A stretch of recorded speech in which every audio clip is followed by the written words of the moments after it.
All right, one.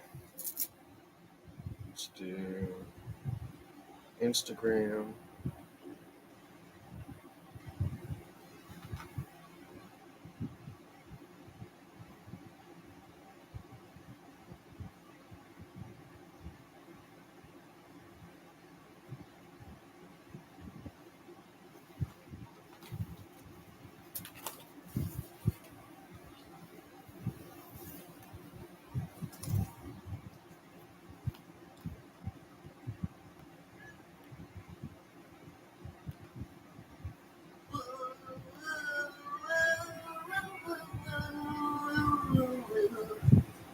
I love you.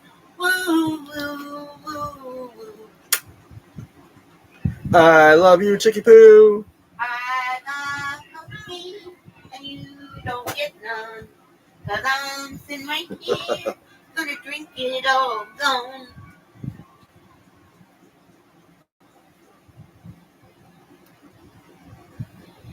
Get my place every time.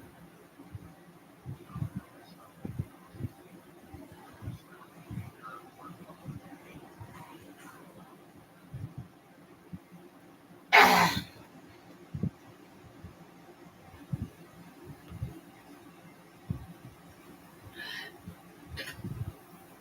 Woo, woo, woo, woo, woo, woo.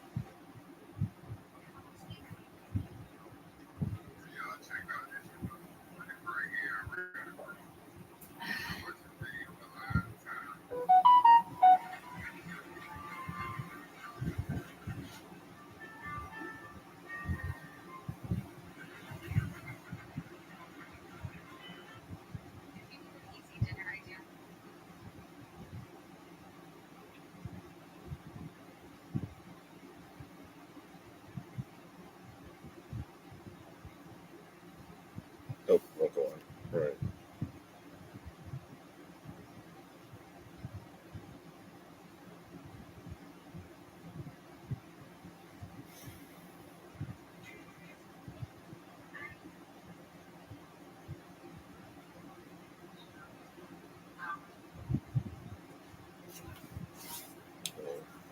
Secure.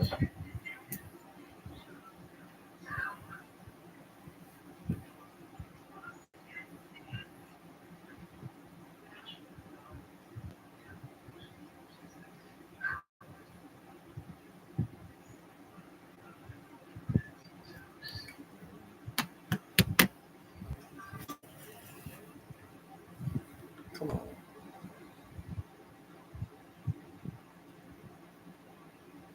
Facebook is being updated.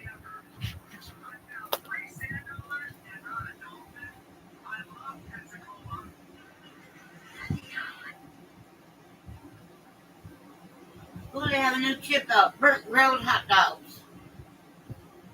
Burnt Road hot dogs.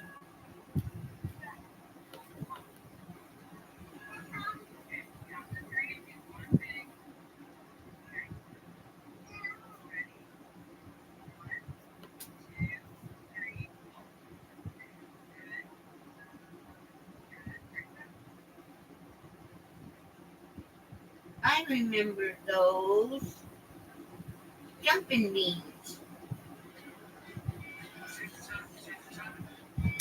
And how do I flip the camera? Rotate.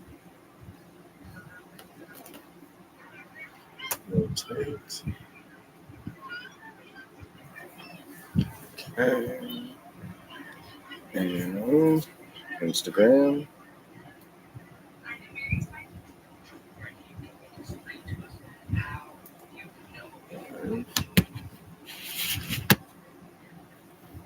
All right.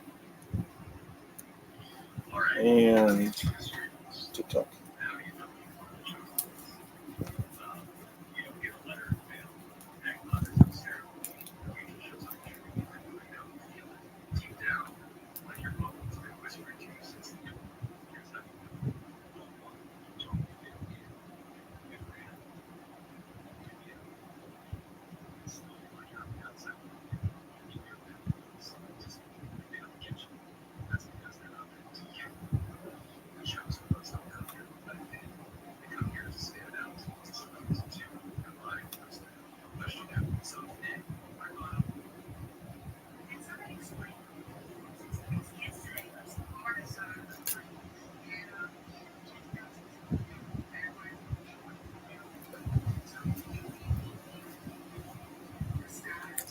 right. 1, 2, 3, 4. 4. Live, go live. All right. Next. Coffee. That's all set up right there. Look at you. I have coffee. Yeah, coffee. Yeah. This one.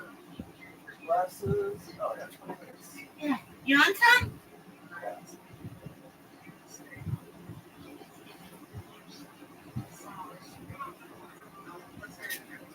Actually, I got enough time to.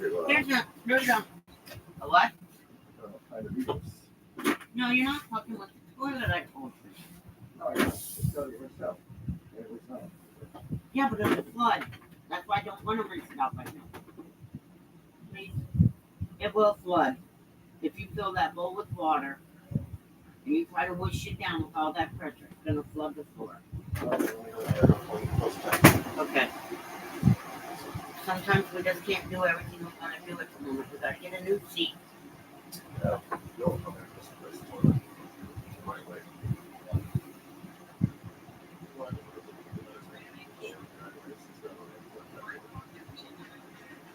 Not today. Not today. We'll think about it because we got to get the truck fixed still too. We've got a lot of shit catching up on us. Yeah, I know, babe. You're trying. I know. You were going to go shut your tank. Take a cigarette. You don't need a cigarette. You hung them up or left them outside. I don't have them.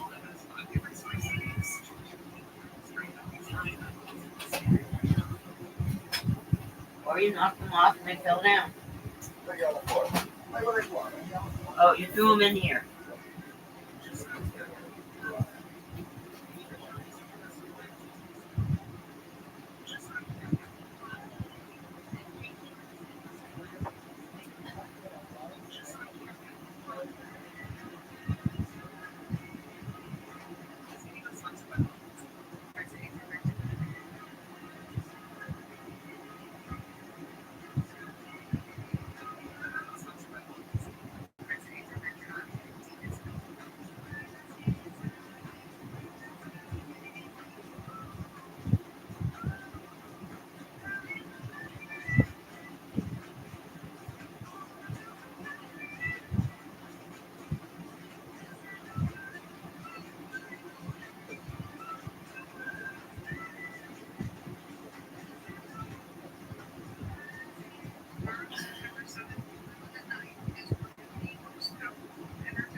I love you, buddy. Okay, right on Tiger.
You're out there smoking cigarettes.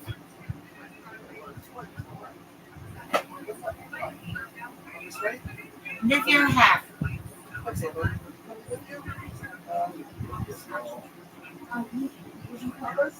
This your quarter.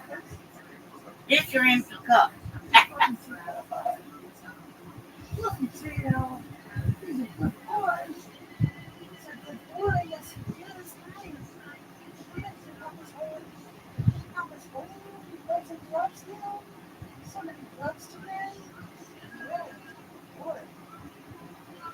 That's yours. Okay, you're gonna have to shut your door because if I have to pee and stuff, I don't wanna. All right. Here. Okay. You can't shut it all the way. Give Mo one stand. Coming in, Gizmo? Says Daddy. Come on, buddy. There you go. All right. Hi, buddy. You can come in here with Papa? You gonna sit up here? Oh, everything is still here. Perfect.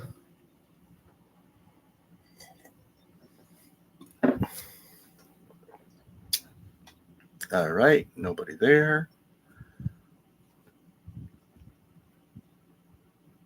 Close. Okay. Well, I love you too, Gizmo. I love him so much. Love him so much. Come on, up. Come on. Up. there's a good boy. Here, you want to sit there? You want to sit there? He's a good boy. Yes, he is. We love him. We love him so much. Yes, he's a good boy. Account is no longer eligible for live. Okay. And that was Instagram. All right, let's go over to Facebook and see if we can go here. Why? Go live. All right. Live on Facebook.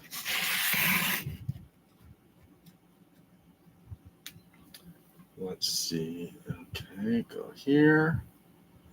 Live on Instagram.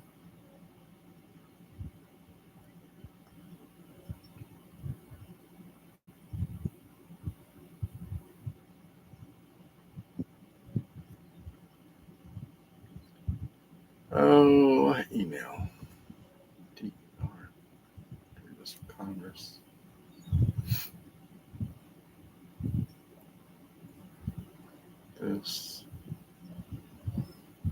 is stupid.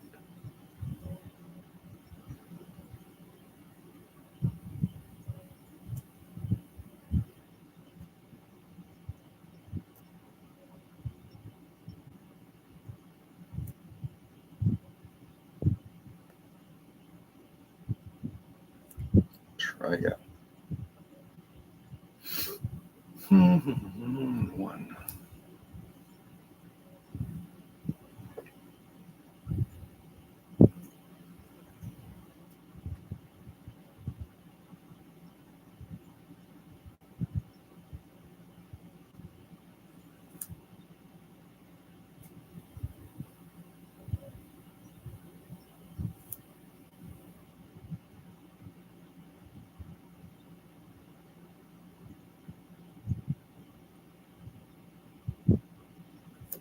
Okay.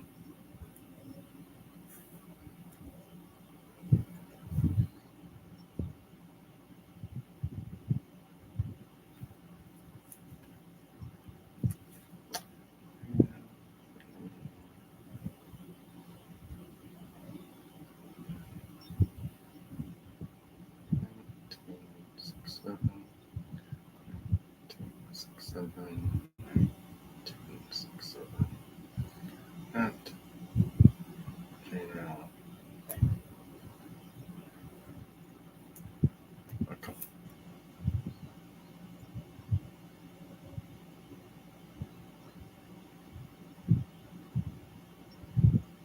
Okay. Not set up here.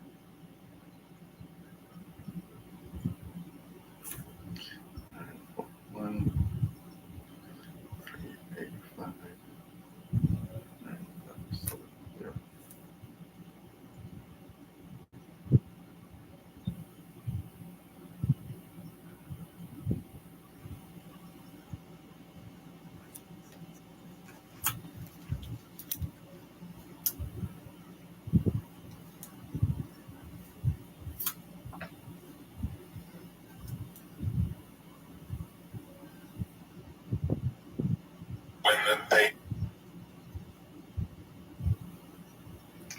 XNB. X.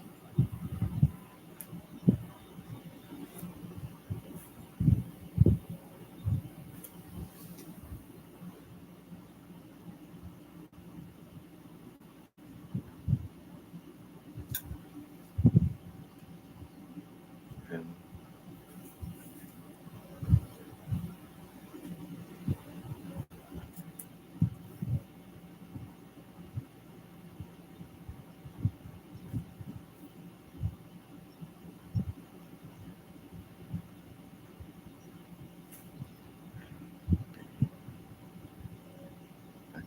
X,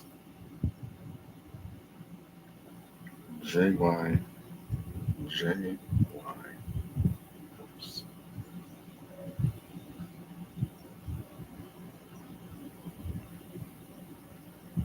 JY,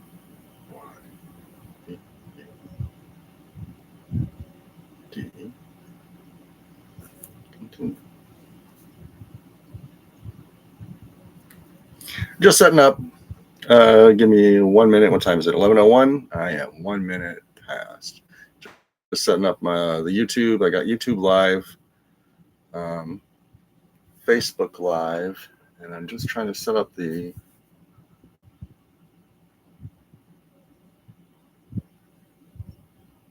Instagram Live. So just bear with me 1 minute, or hop back in about 5 minutes. Appreciate you. Glenn,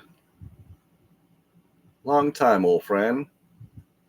I'm just setting up the streaming across a couple different platforms right now. This is our 21st town hall.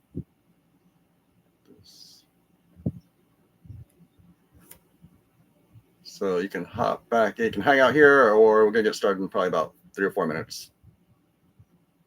Stupid. Then I'll talk a little bit.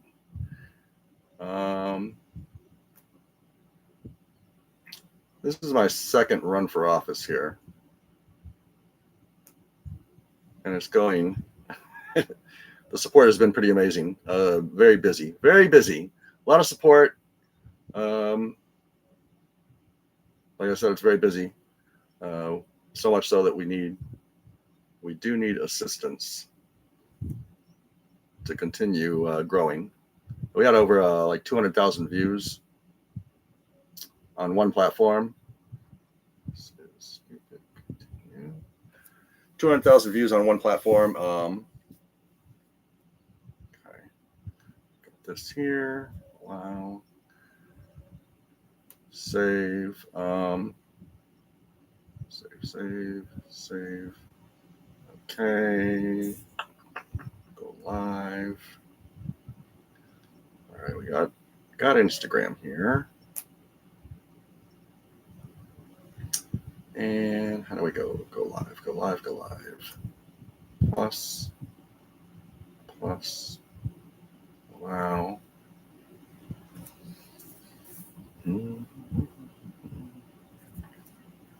Post story reel. Yes. Okay. Oh, maybe I can't go live. Not now. Go back.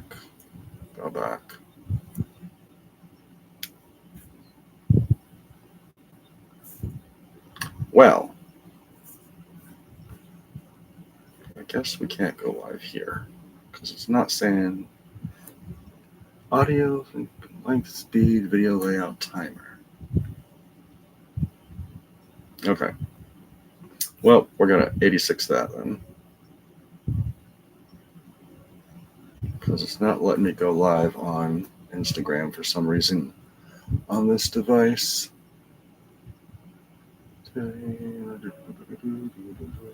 Privacy, connectivity, video. Nope. Okay. All right, close that out. What else do I have on here? Facebook, I'm already on Facebook here. Instagram's not letting me on this one. I gotta put some on YouTube, I'm already on there. Oh, I wonder if I can go. How about if I do TikTok on this one?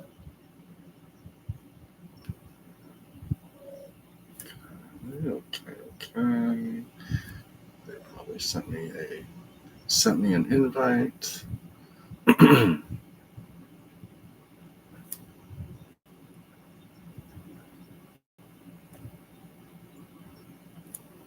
Come on. All right, I know it's taking a little longer. I started at 10:30. Here we go. Okay. There. Got it.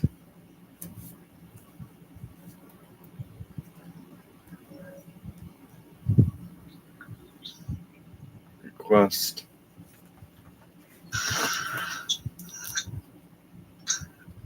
Then I can go.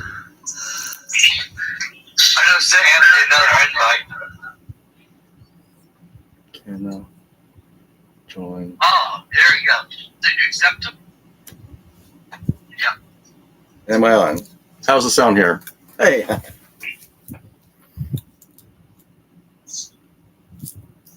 I just Anthony.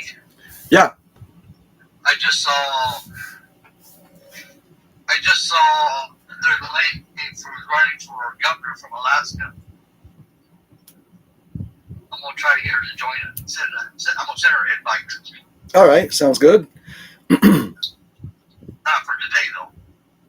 You can bring her up today. We have room.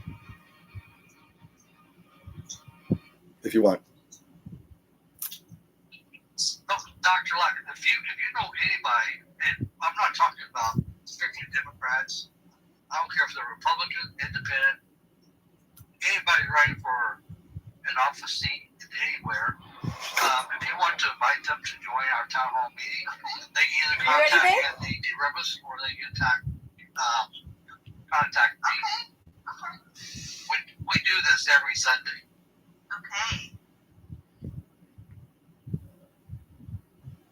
Just still setting up here. Be with you in 1 minute. I'm trying to stream it live across several different platforms. So, and Dr. Lux, if you want to share the live out with your people, you feel free to do that. Okay, how do I do that? Yes. I think probably because you're up here, you have to click on the three dots and then scroll down where you see the word share. Oh, okay, hold on just a second. Hold on. Okay, I'll get it worked out. Thank you. All right, and then when you do that, you just start clicking on the names. Go live. Add location. Town hall. And you contacting everybody. Hall. No, I'm streaming on I'm finishing up streaming on YouTube, Facebook, and X at the moment. Oh, you go do all three of these at the same time? That's my plan. All right. I'm learning as I go, as Dr. Lux here is experiencing. Right. Add a location. Add a location. No places found. Okay. Done. Go live. So as you can see, guys, I'm on my iPad, and my camera is over here, so that's why it looks like I'm never looking at you. But trust me, I'm looking at you. I'm trying to figure out this iPad on how to get that camera. All right, 47%. Good enough. Good enough. Okay. All right, I'm ready. Do you want me to start? If you want, I can take a minute and share this out. Okay. Randall, if you want to invite party, if you can. Doesn't matter to me. Yeah, of course.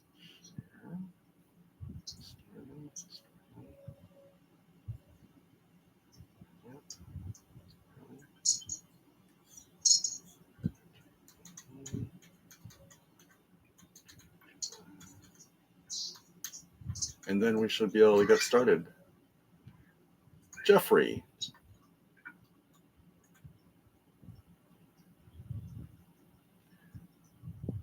Oh, where's Emily at? She postponed till next week, 14th. Oh, she did? She did, yeah.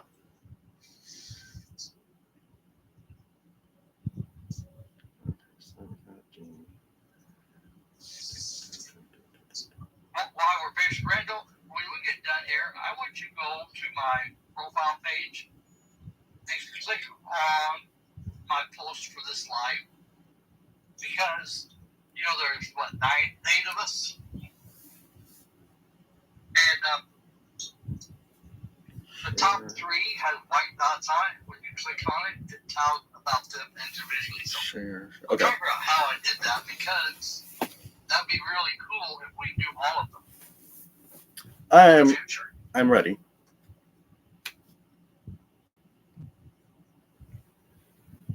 Gizmo. See, you're in the host stuff. Where's the oh, you're the host. The Oh,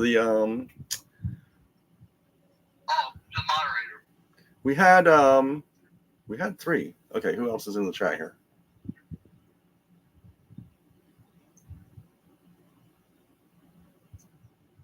Hey Karen. There's Mr. Harper.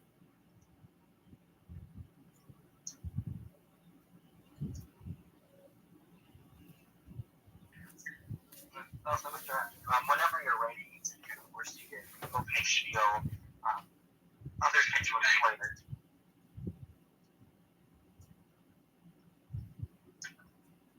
Turn the volume down so that hopefully I don't echo.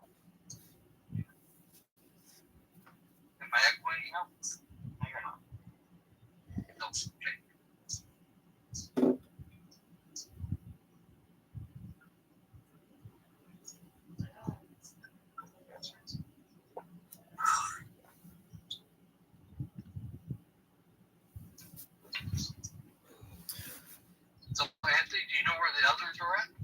There was just I had 3 plus ourselves, so I don't know where they are. But we can get started. Okay. They can, of course, they can join later. Yeah. Okay. Yeah. Would you like to get started? Yeah. Good morning and welcome to our town hall.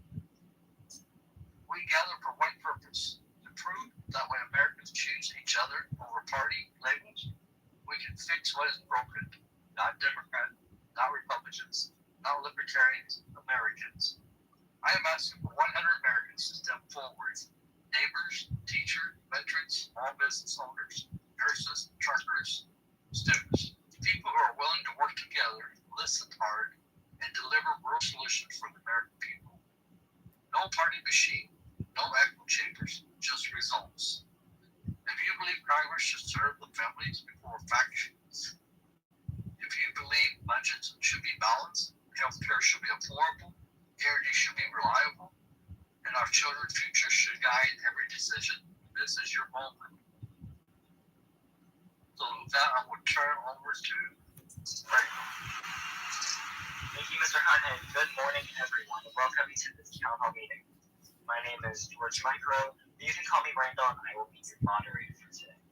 I will not be introducing myself beyond this point because we have many interesting panelists, many questions to get through. During today's town hall meeting, we will be discussing many important topics, including crime, domestic policy, and taxes. Before we get into it, I would like to read out the rules and guidelines for this town hall. They are as follows. Each panelist will have time to briefly introduce themselves and will later have time for their closing statements. When a panelist gets asked a question, they get 1 minute and 30 seconds to answer. A panelist has a question or wants to respond to another panelist, they will wait until the panelist is finished answering the questions. If a spectator of the town hall has a question they want to ask the panelists, please ask it in the live comment section below, and I will ask the panelist on your behalf. Nobody will be allowed on the panel besides the panelists that are in.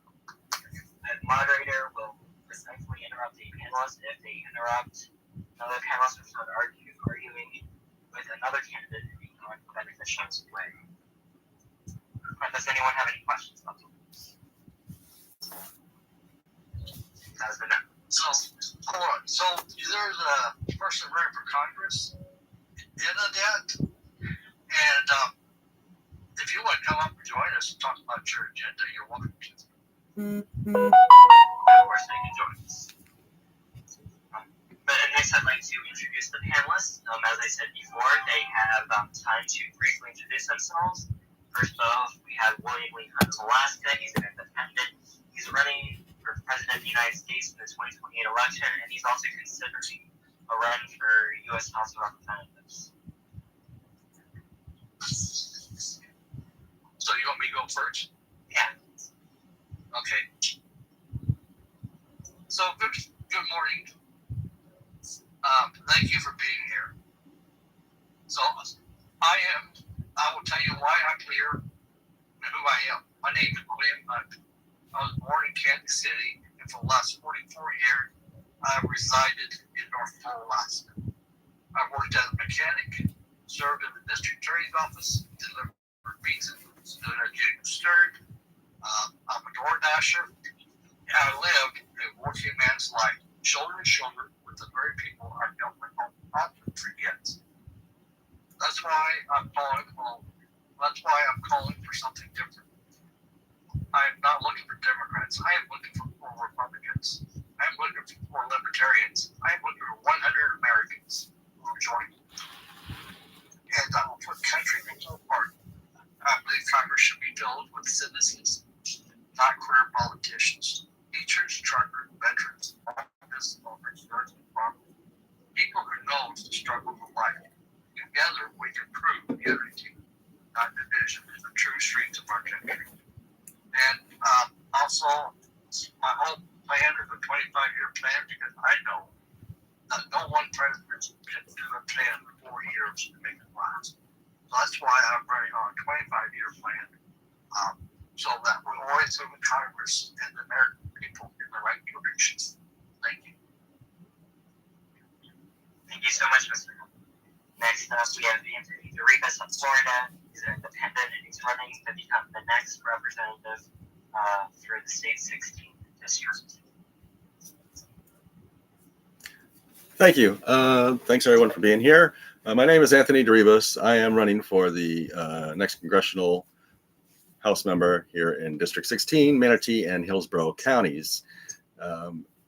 We've had our opponent has been there decades. So we are going straight to the general election and we're out there campaigning now. Momentum is really building out.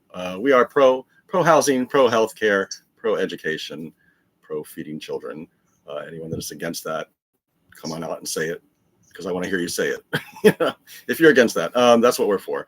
Call it whatever you want. They like to slap labels on socialism, communism, or whatever. That's what we are. If you want to slap a label on it, that's fine too, but that's what we want. It's been ignored for far too long.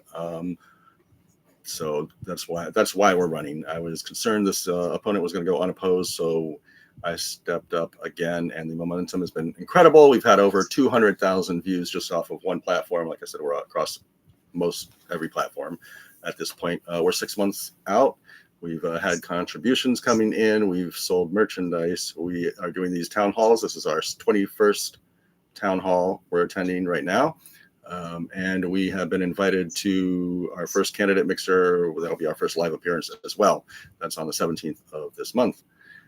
So we hope to meet other candidates. We're about collaboration. We want to collaborate also. We've reached out to our neighboring districts 14 and 15 also to do cross collaboration, cross campaigning, because we know that our voters don't stop at the walls of the district. They travel to see friends. They travel to go out and eat for entertainment. And so our voters are meshing, we're finding, with our neighboring districts as well. So we've reached out to them, and Juan and Robert have been receptive about that idea. It's kind of like I look at it as a get three for the price of one with the neighboring districts. So hopefully that Robert's going to be at the candidate mixer as well.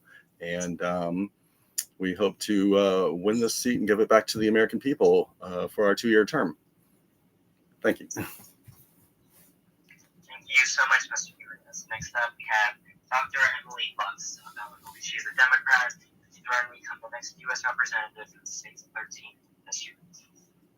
Hi everyone, I'm Emily Lux. I'm currently a professor at Tulane University. I work remotely. I have 2 young children who take all my time and money. My son plays travel ball, and we are constantly doing stuff with his travel ball. I have been a social worker for 21 years. I was initially a music major and couldn't find a job. And so I started doing social work, hoping that someday I could break into the music industry, and I just stayed in social work. I got my PhD in social work. I did my dissertation on child welfare. I have worked with numerous marginalized communities, both volunteering and working. And I want to bring their voices to Congress. I want to make sure that marginalized communities see themselves in politics, and that marginalized communities have an option to vote for themselves. I'm running against an incumbent who was also a Democrat, and that's made for some interesting conversations. Some people are mad at me because why would I run against a Democrat when we already have a Democrat? Why don't I spend my time running against a Republican? And some people are really thankful. They come up to me and they say, gosh, she's the worst Democrat in the whole world. And I say, yeah, that's why I'm running against her. So it's been kind of a mixed bag as far as how I've been accepted. But I've been meeting lots of wonderful people, both as peers and teammates, but also constituents. And I think that's it. I live in Illinois. I live in a little college town. And I'm just really excited and grateful to be here.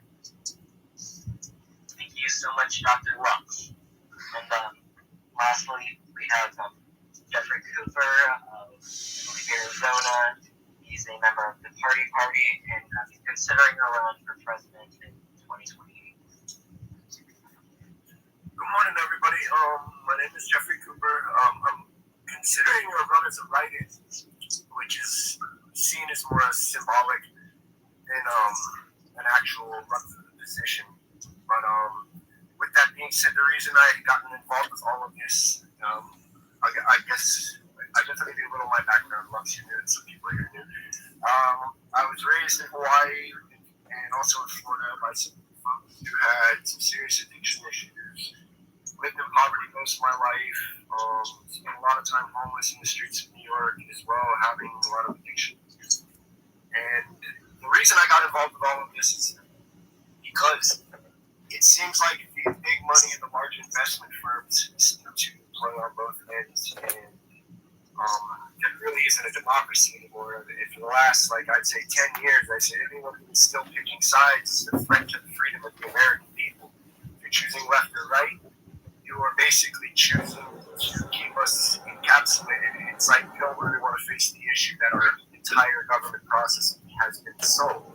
So that's why I got involved. That's the main reason. I thought forming a new party would be the right way to go. But the way it looks like, we almost have too many independent parties, not enough unity within that sector. So that's what I'm looking for. Thank you so much, Mr. Cooper. I've also seen that I'm sorry if I butchered your name, Mr. Anayat has joined us. I'm not sure if he's going to be participating with us today, but I know he's running for the next U.S. representative for California District 7. Yeah, thank you. Good morning. My voice is not very well today. I've been in stereo here in the morning. It's California. I live here in the state of California. I have a little bit of an interesting background. I was born in the United States. I'm criticized for that a lot because I have somewhat of an international background. I was born and raised in Afghanistan. Moved to the United States when I was 19. I served as an economics and operations linguist in the United States military in Afghanistan. I've trained the U.S. Navy SEALs to work in Afghanistan and various other military units. My education is as a cellular molecular biologist.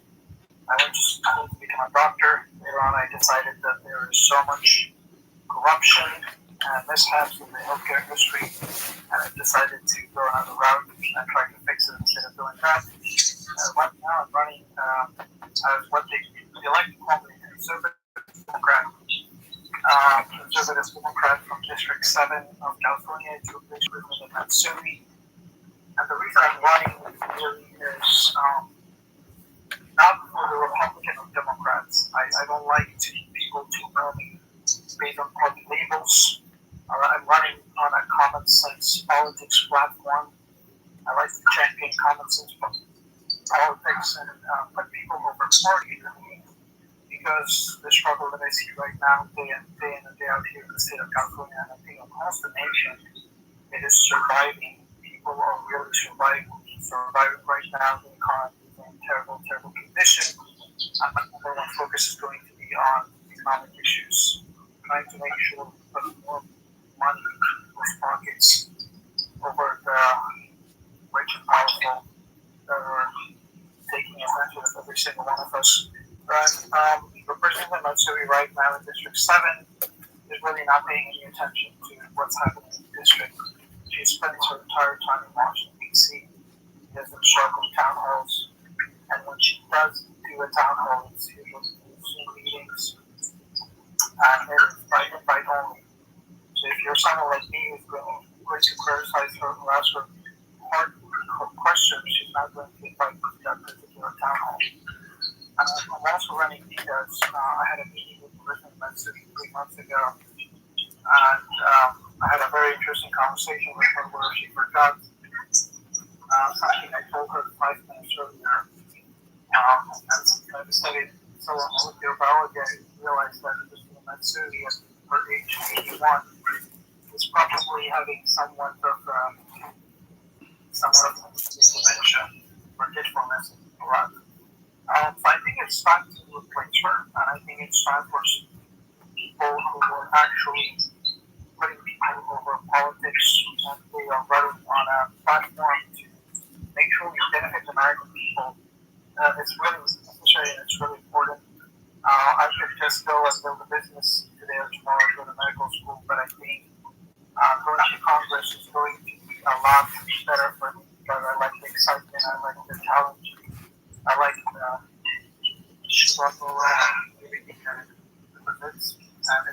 if you guys have any questions for me, I'm here to answer.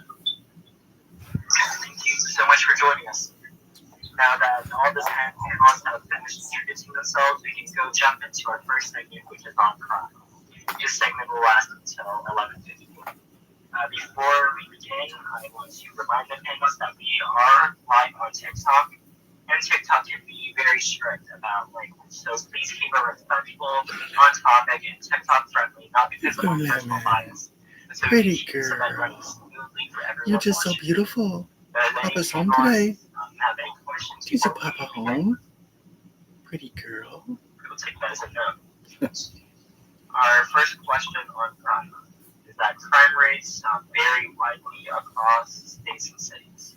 What kinds of strategies do you think are most effective for reducing crime in both urban and rural communities? Would anyone like to volunteer to go first?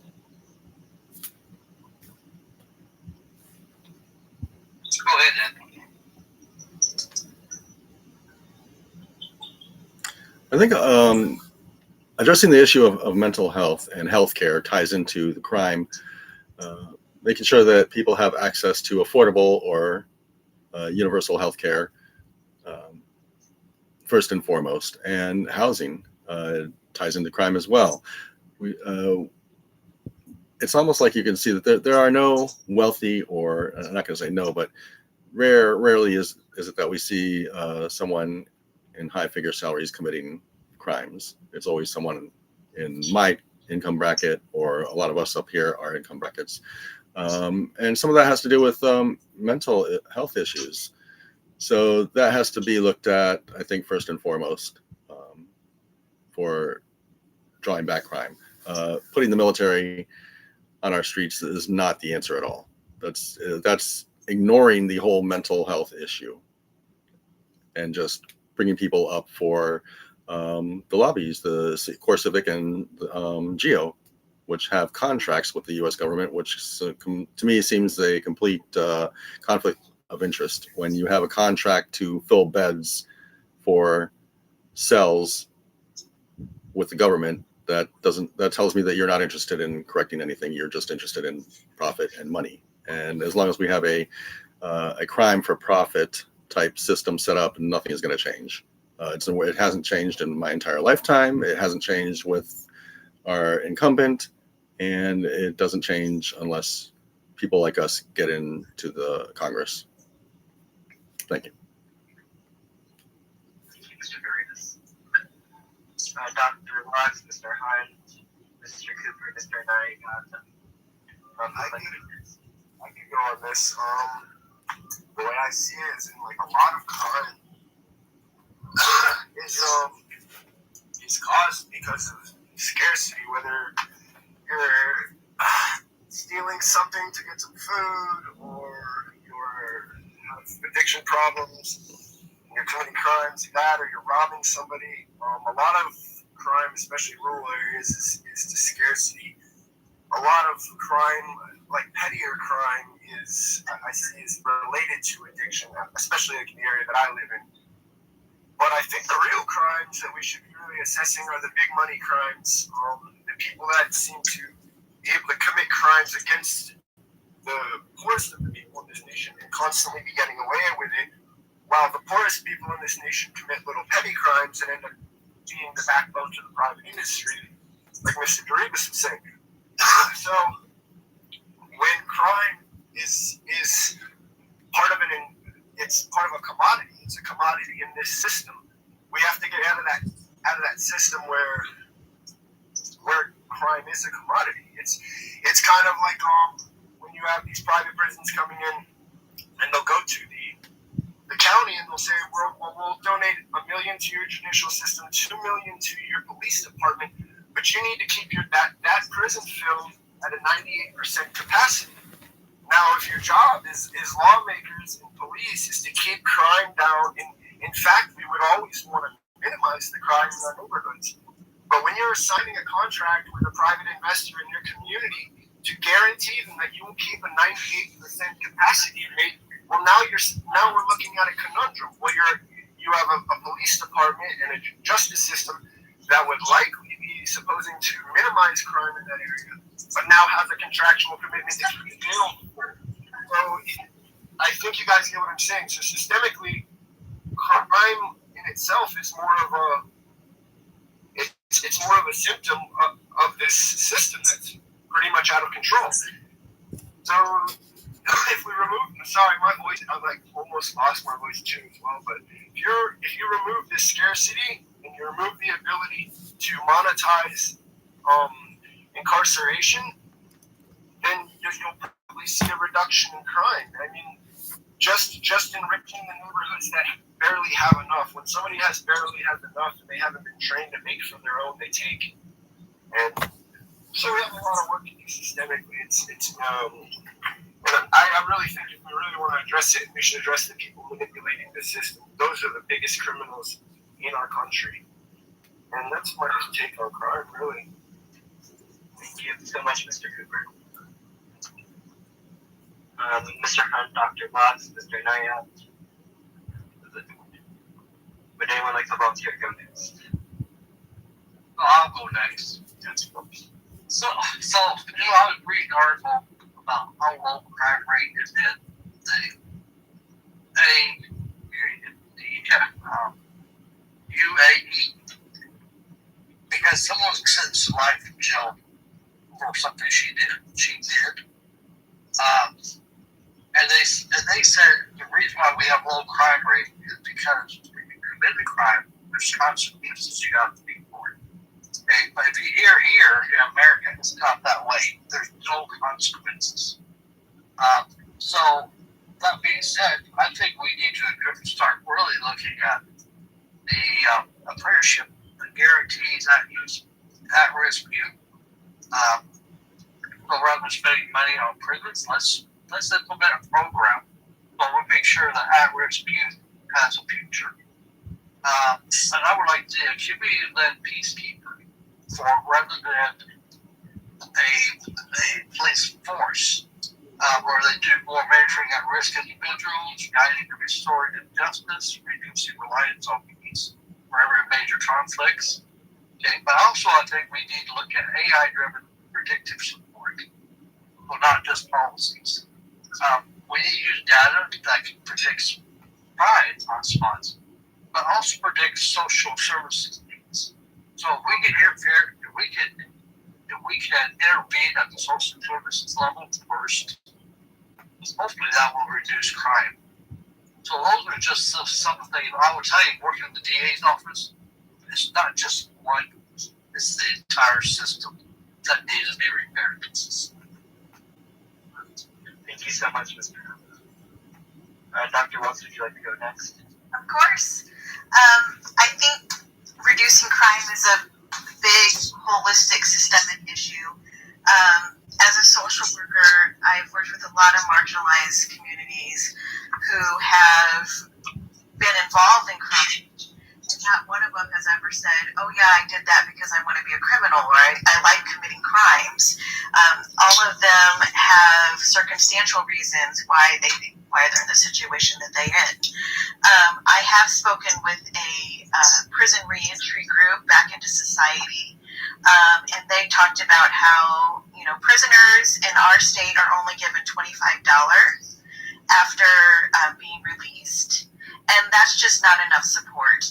And a lot of formerly incarcerated individuals then resort back to selling drugs and stealing because they have no other option but to go back.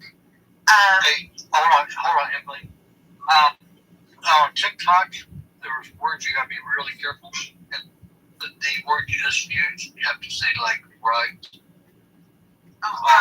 Yes, because if TikTok's picking it up, I could get banned or I would have to keep you down. Oh, that's no good. Okay, so, so they would have to go back to selling rugs. And I also worked at an ER as a social worker. I think that reducing crime in our society could be helped if there were more crisis centers. A lot of patients that we saw in the ER were not there for medical reasons. They were there for social reasons. And so we had to kick them out because we can only treat patients that are there for their medical needs. Often people who were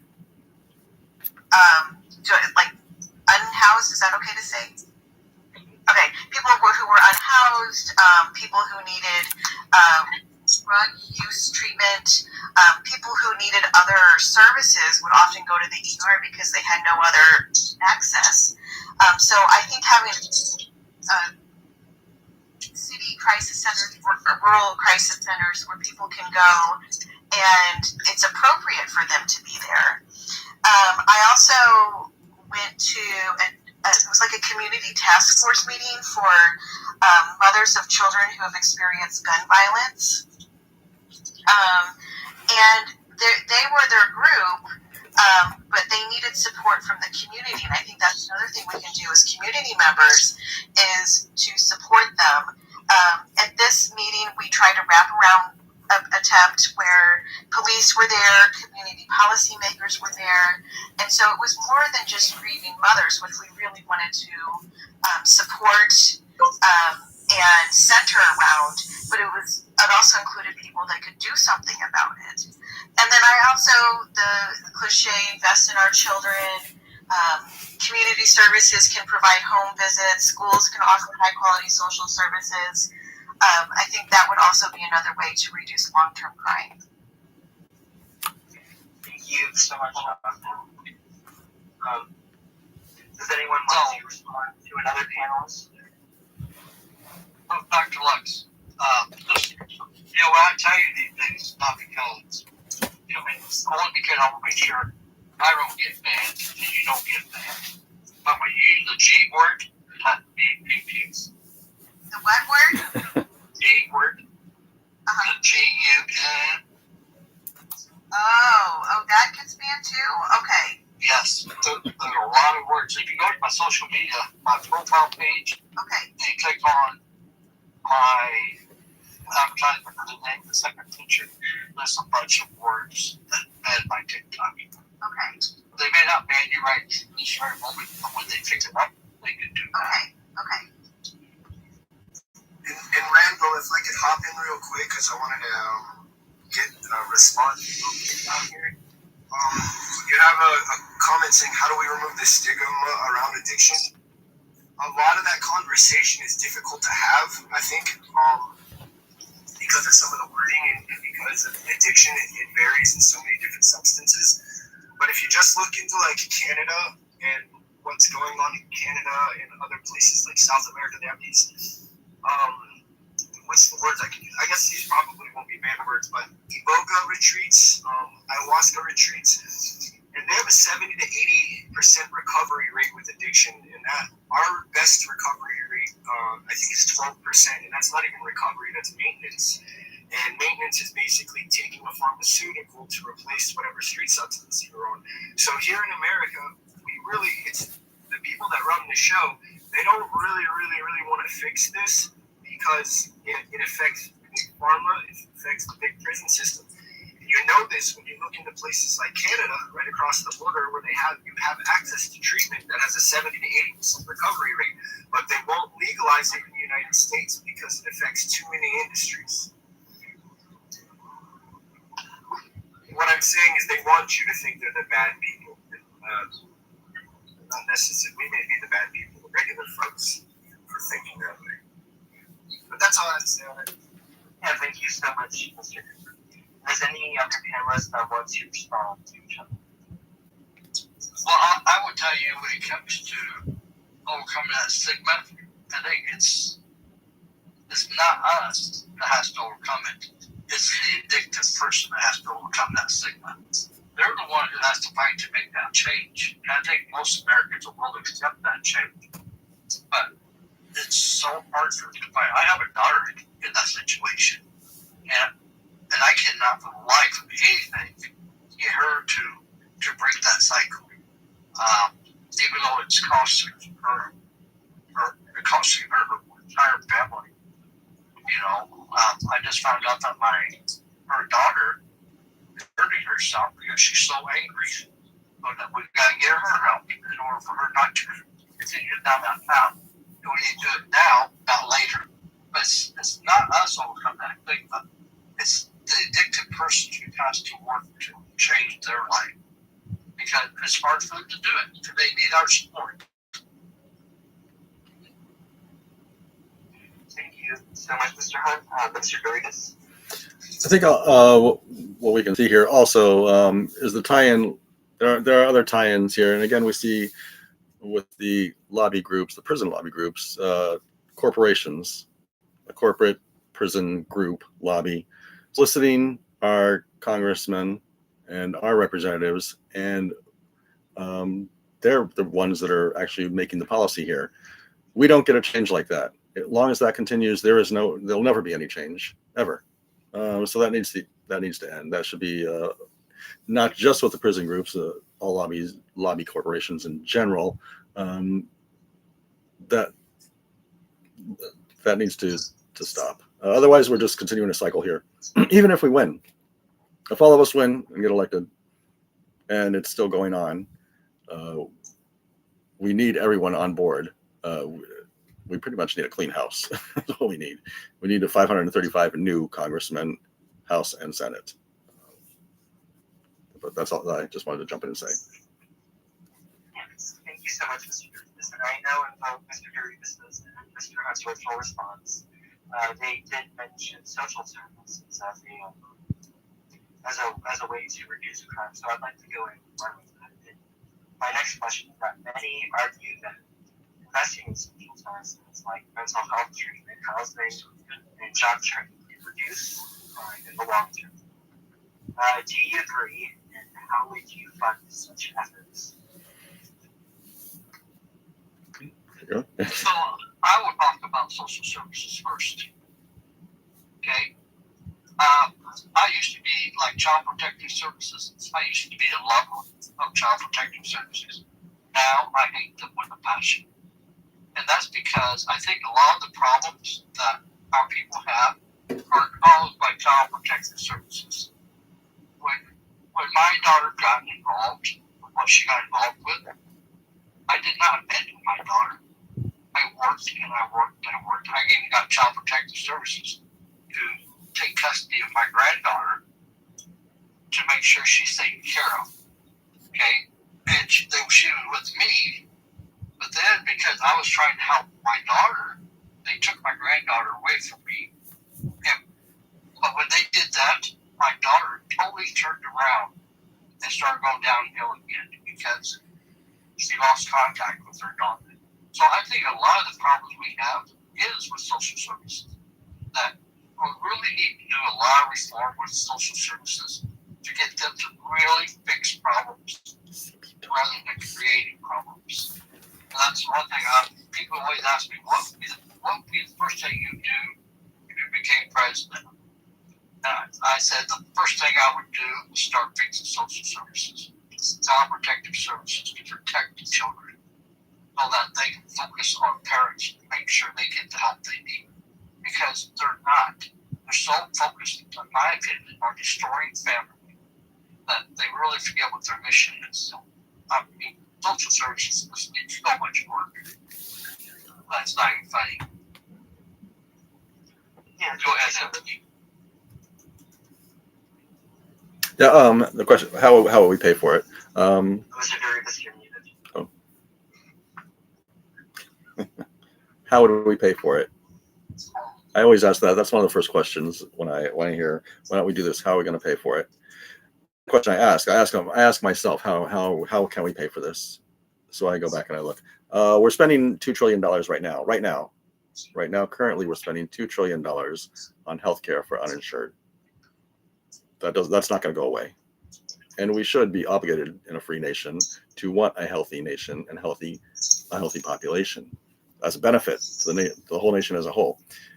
How do we pay for it? How do we? It would take another $2 trillion annually, so we're looking at $4 trillion annually.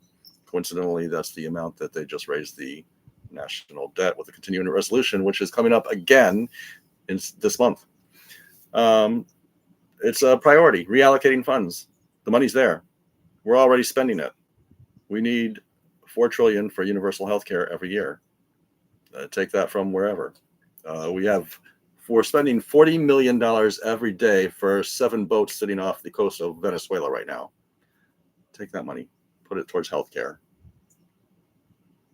That's how I pay for it. The money is there. We can pay for it. We can pay for it. Thank you. Yeah, thank you so much, Mr. Cooper. Dr. Lux or Mr. Cooper, whoever would like to go next. Would you like to go, Miss Lux? Sure. Thank you so much. I feel like I just gave a talk on this at a hospital the other day about the importance of prevention as opposed to dealing with the issue when it's in the emergency state or when it's too late.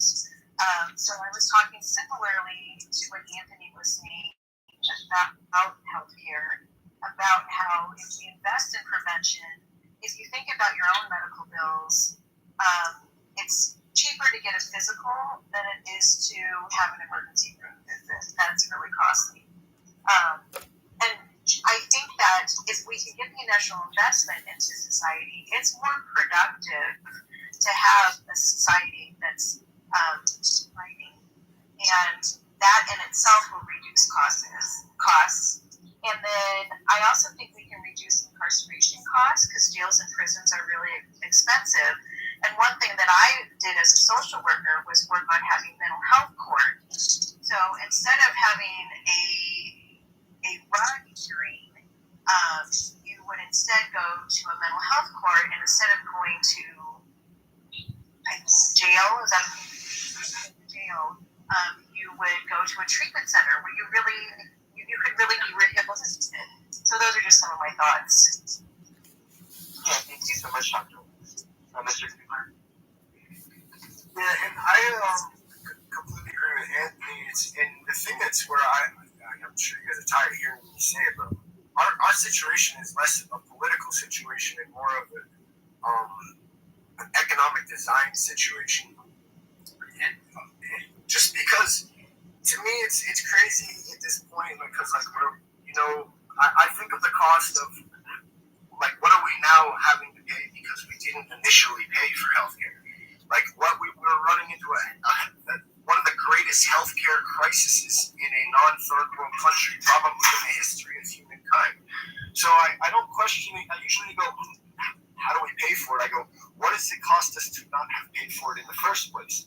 And then the biggest issue about it is that even if we could pay for it, we're still paying into the for-profit system, which if it sees that there's more money on the table, it'll figure out how to take it. So if we really want to fix any of the situations, and this goes for everything, we have to change the design work of how our nation does business. That's the problem, because as soon as we put another $2 trillion, whatever we want on the table, the big players in the medical industry go, wow, the government just brought a whole bunch of new money that we can just take.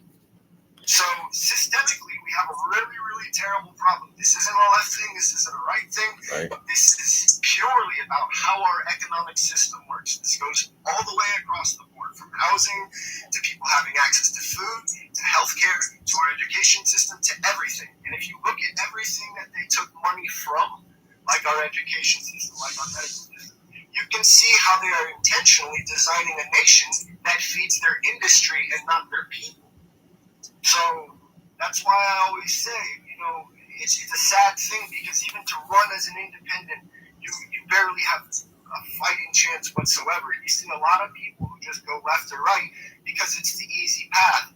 And when I stand here, and if I want to run as an independent, I need 37,000 signatures. If I want to run as a Democratic or a Republican, I need 500. So what you're really looking at is a real problem where our entire system is now in the control of people who just utilize this nation to feed their industries. And they do it with our tax money. They do it with the money that we're right now talking about how to get it onto the table. Well, as soon as we put it there, they're going to take it if we don't change the structure of how the economic system is working. So it's the same conversation we have on every live I go on, every chat, because we're all talking about how we're going to fix it politically. And yes, that is the route, but when you look at the reality of the situation, it really isn't the route anymore. if the people's voice is zero compared to the big money, we need to figure out how to become the big money. We have it with our buying power, we have it with our labor power. We have to be able to unite it wholly at that point. Otherwise, we're just playing a game that's rigged for us to lose. And that, I know I didn't answer the question. I know I didn't tell you what the plan is to fix it, because it's bigger than just something we can write down on paper. It's something we have to do with our lives and our choices every day. Thank you so much, Mr. Circle. And So, Martin, I want to ask him a question. He always talks about the for-profit. So what I want to know is this. What is your plan to fix health care so it's not for-profit? I mean, I want a little more detail besides just being good. That's a really, really valid and good question. And I think that's the thing we should be figuring out right now. It's not there's no real good answer for it, because we don't own our healthcare industries. Our healthcare industries are basically privatized entities. It's like, I'll give you a really good example. Like I'm saying, the fix is to figure that out. I don't have the answer for you, but when you look at it like this, I had a friend that went to the hospital. He's 84. He's actually a rocket scientist, but he went into the hospital with pneumonia. He was supposed to be there 11 days. In the 11 days, they weren't there. They didn't flip him not once, and he got a bed sore that ended up putting him in the hospital for 4 months. He was in the hospital, and he's still, which is 6-7 months later, the wound is still healing. He's having to go to wound care. And I talked to the guy at the wound care place. He says 70% of my patients that come in are coming in because of these bed sores. And I think about it like, okay, that's a high level of neglect happening. But who does that actually feed? Who does that help? And you think of a guy who goes to the hospital, he's supposed to be there for 11 days for pneumonia, be like, oh, now it's 6 months down the road.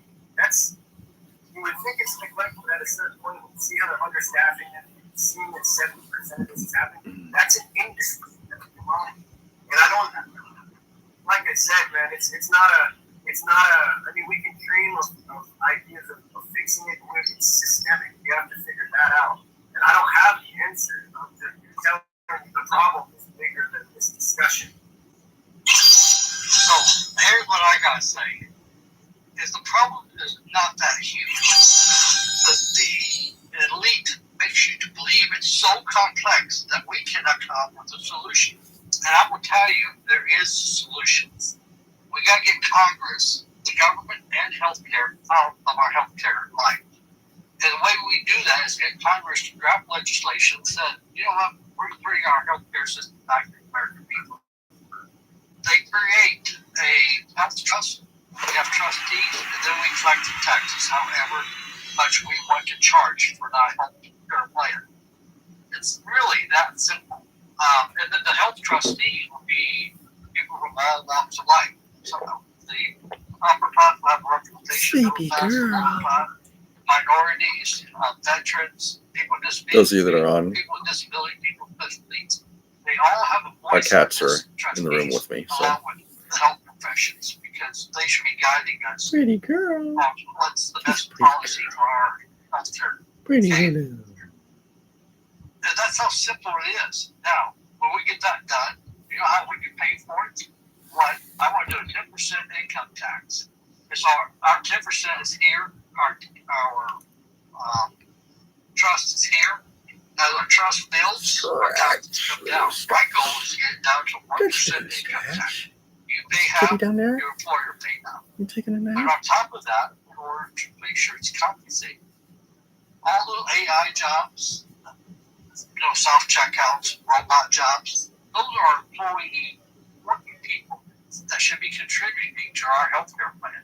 But we need to tax them 10%. So the problem is not that huge. But people don't want to listen to real solutions because they all say, oh, it's too big for us to think about it. It's not. There's not one problem out there that you and I cannot solve with common sense. Not one. And just real quick, if not the common sense that we're missing. It's the investment. The money to back this is not taken from the people and figure out how to make sure the people who have been taking it from us are the ones who foot that bill. They print money for whatever they want. They want to bail out banks. They want to bail out mortgage companies. They want to bail out car companies. They want to make bombs. Do whatever they want to do. Print money whatever they want. The burden of a system that's exploiting us should not become our own burden again. Well, I would. Oh, Anthony, go ahead. While we're slipping off a topic here, I just want to, like Jeffrey just mentioned, they find money for everything else. Moving on to the topic of taxation and bailing out automakers and banks, I just like to throw out the figure. It's not exact, but it's around $9.3 trillion. They found $9.3 trillion, Congress did, in days. It only took them days to bail out the automakers and the banks. Back, what was it, the mid-2000s? Days. I don't think the American people need to be taxed and doesn't know that. I'd like to close out the segment. I think we go to our next segment, which is on taxes, which also kind of is partially what we've been talking about right now. So, yeah, that's officially going to get our segment. So my first question comes to that many argue that raising taxes on corporations and the wealthy, others call for just tax cuts straight across the board. So my question is just, where do you guys stand? Why? Say the question again. Some argue for raising taxes on corporations and the wealthy, while others call for tax cuts across the board. Where do you stand and why? Can I go? Yeah, of course. What I believe beyond a tax cut, I think there should be. We always have the discussion in the country about the minimum wage. Well, if we look at the use and exploitation, I think we need to start discussing the maximum wages for a person that runs a company in this country. Because now what we have is we have a lot of these major corporations that just basically work like vacuums. And in every local economy, you have little buildings that are vacuum cleaners that suck the local economy's money right out of it and send it to these shareholders. So I think a maximum, and I think that maximum pay would be based on what you're willing to pay your minimum workers. So highest to lowest wage ratio is what we would do to assess that, because otherwise, if it was up to me, we would attack. I don't even see, it's a strange thing because I'm revisioning this as let's stop talking about taxing it and let's start talking about co-ownership of it. And really regulating the amount a person can really make. I think it's insane to have, and I'm not against people working hard and making a living. It's I don't mind if you want to have $1 billion yacht. Let's just make sure everyone else has their basic needs first. I don't care if every billionaire wants to get yachts, but let's just make sure people have housing, food, water, access to healthcare, and where the 60% of us in this nation that literally live check to check. That's not a right way to live. It's most of us that are living like that are basically living almost at once. And I don't want to say this and make slavery sound like it wasn't that bad. The difference between modern slavery then and slavery now is we're not forced into it, we're not being into it. But if you're giving your all and only getting food and water, you're getting the same things that were required to be given to a slave. And if that's all you're able to pay for, it doesn't get fulfilling. And then we wonder why we have this mental health crisis when you have people giving their very all and just barely being able to make it, and having to do overtime and still barely being able to make it. So I don't really think taxing is. I usually just say it. I mean, if we had tax caps on these things, co-ownership models, that we wouldn't have the situation. But in the case that we don't, yes, we would majorly tax those corporations and put a maximum wage cap. That kind of fixes a lot of things when you really start looking at it. Yeah, thank you so much. Will anyone like to respond or answer the original question? Mr. Davis? Our tax policy is this. We'd like to eventually phase back out once again the IRS.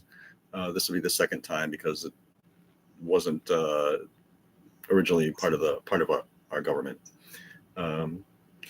Again, this is a phase-out program. This is not a 2-year, 4-year, 8-year term. This is looking out within our lifetime, as William has. This is like a 2-decade, 3-decade plan to phase us out. We want people that are working, like Jeffrey says here, to keep most of their paycheck. So what we could do, and it can be phased in or immediate. If you are making below $100,000, there is no tax, no income tax at all. What we do to alleviate that is flip what we have now. What we have now, right now, currently, is the revenue coming into the IRS, which is around $7 trillion annually. 40% of that is paid by corporations, 60% by you, and you. We want to flip that, giving people an immediate 20% tax decrease. And corporations need to step up. They should want to do what's ethical and thank the nation that gave them the opportunity to become so successful. If they don't, the libertarian heart in me says we don't need to do anything, let them go. But it's like an abusive relationship. They are clearly doing financial abuse to the lower 60 to 80% of the population that are living paycheck to paycheck. And that's unsustainable. Again, that ties into mental health. People at the low end of the way. When I was delivering for the post office in the lower ends of towns, lower income ends, I can understand people are depressed. They feel like, what's the point of going to work? I'm working full time and I still can't afford my rent. That does a lot to somebody's mental health. So we want to eliminate phase out the IRS again. We want to flip the 40-60% that's going into the IRS from individuals and corporations. We also want to a temporary tax on the increase for the ultra wealthy. I think they're taxed currently at 37% if you're making 600K or above. We want to bring that back up temporarily, at least to at least 50, 60%, which we're talking only another 10% increase to them. They're not even going to feel that, and they're not going to leave. That's just a fear tactic that I think a lot of people. But those are our three main policies to kind of correct. And again, all our policies could be temporarily to start. We'll keep them in place as long as we have to. Thank you. Thank you so much, Mr. Gore. Mr. Hunt, Dr. Ross, you would ever like to go next?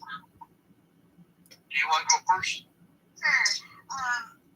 As a social worker, I feel like what I see as a promising way to reduce taxes is to modify the wealth inequity. So ideally, yes, taxes would be equal.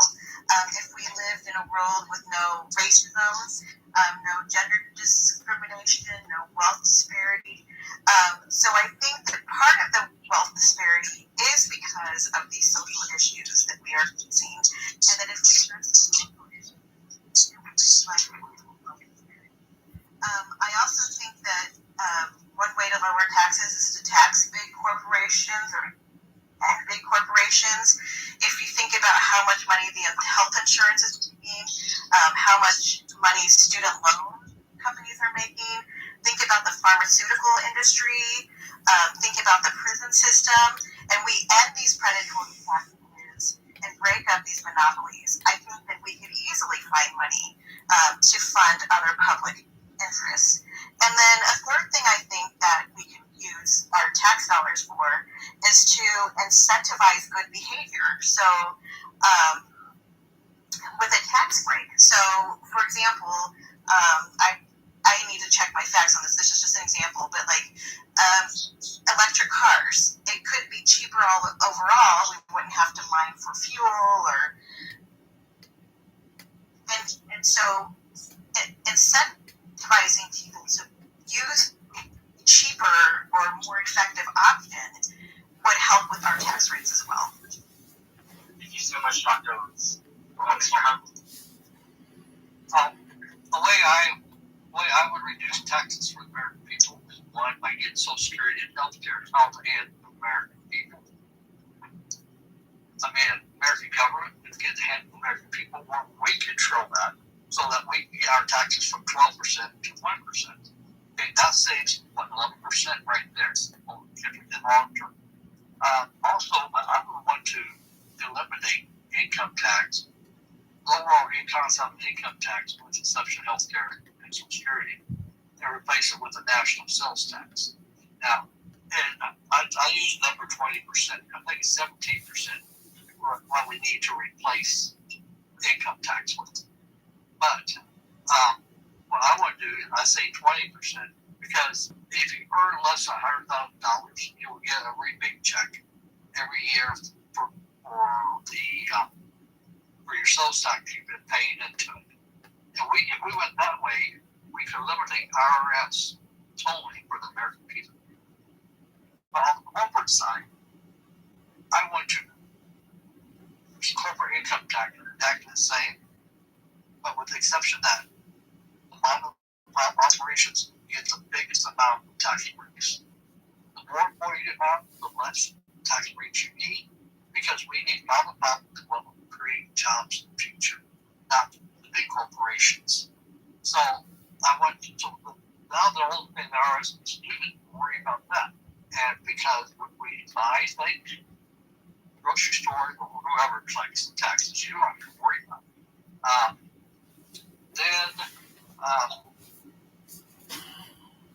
I think that's pretty much a tax number to save American people money. Yeah, thank you so much, Mr. Hunt. Does any of the people have any questions or responses to each other? I will take that as a no. My next question when it comes to taxes is, overall, if you were given the chance, what part of the current U.S. tax code would you reform first, and how would that impact everyday Americans? Say it again. Can you repeat that? So, say that question one more time. If given the chance, what part of the current U.S. tax code would you reform first? How would that impact everyday Americans? Are you saying tax? Yeah, tax. Okay. Since I'm about now, we'll talk. Oh, go ahead, Anthony. Sure. Immediately, our tax policy, like I said, eliminates your income tax if you're making under $100,000 a year. It also gives you for those of you that are making above that, $100,000 to $600,000, you get a 20% tax decrease immediately by flipping the 40-60, making the corporations pay 60% tax and individuals 40%.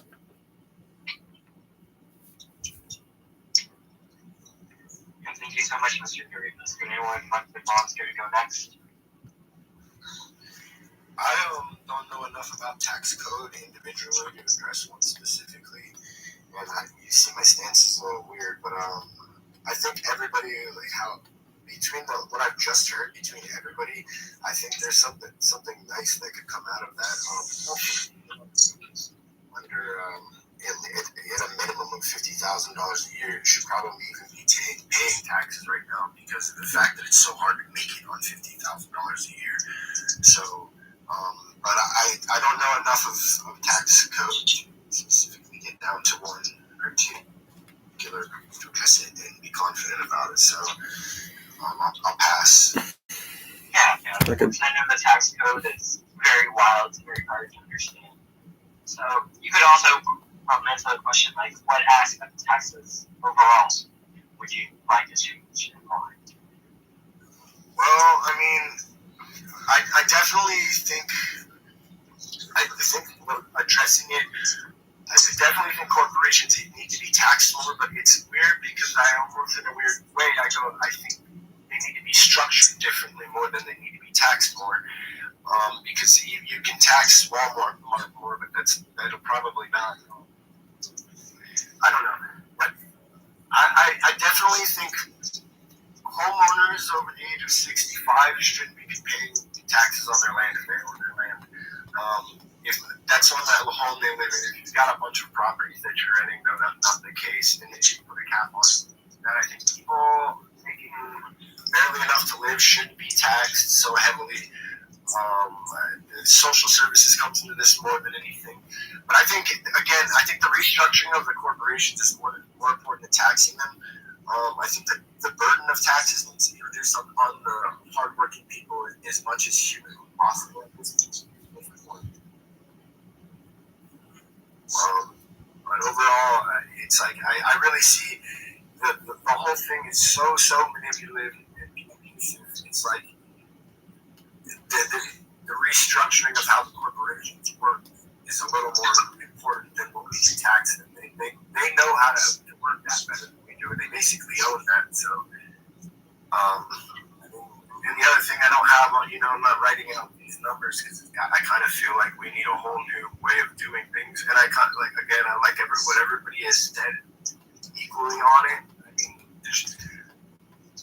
like I said, I'll pass on it because I believe more in restructuring and relying on the old system. I think it's like weird to even discuss it at this point if we're looking at how bad they've abused it.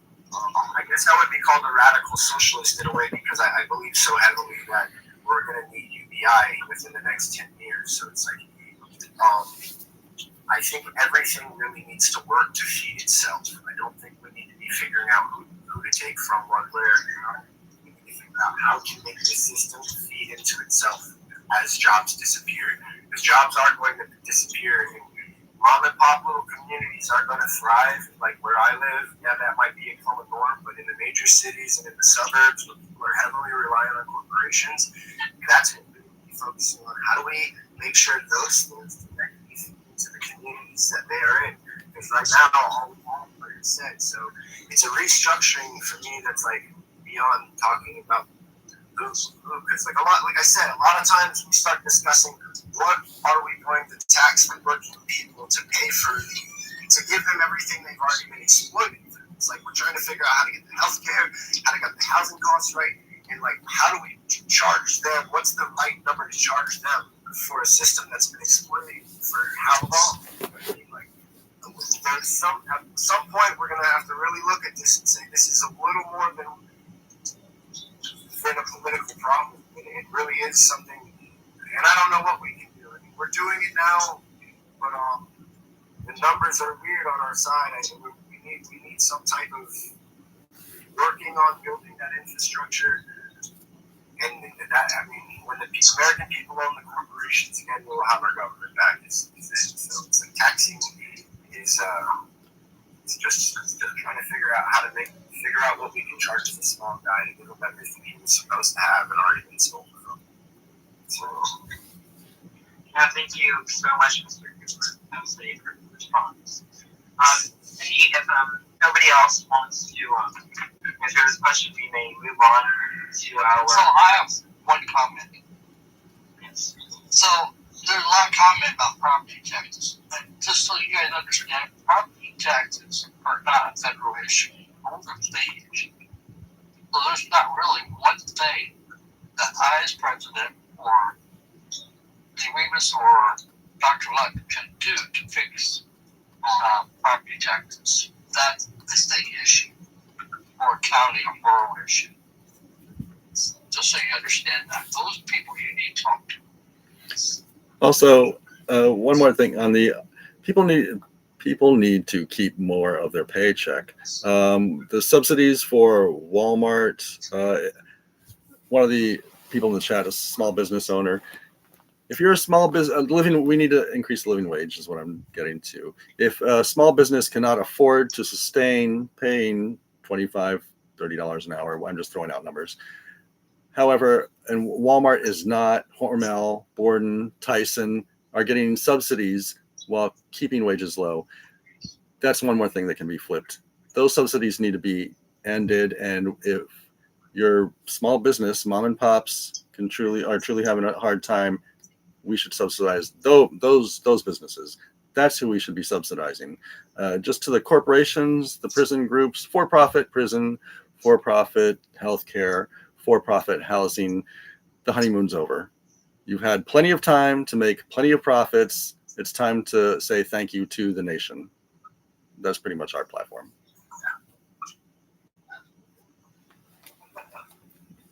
was going to say real quick, and I haven't spoken because I know I already said this before, but the first thing I would go for is taxing corporate entities, but also taxing billionaires. Currently, they can hold stocks and real estate and other assets without paying extra taxes on those increasing values.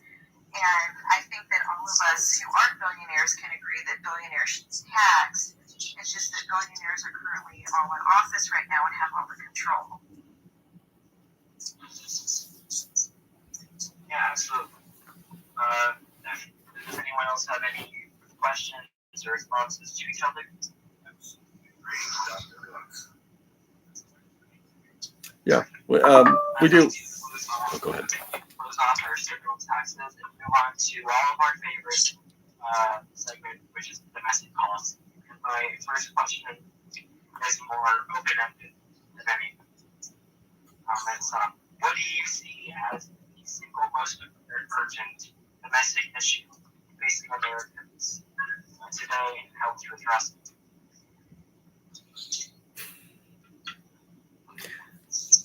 Housing and healthcare. There's two. Oh, go ahead. Is Jameson overqualified in their comments? We have a question section. Okay. Can you ask the question again? I'm sorry.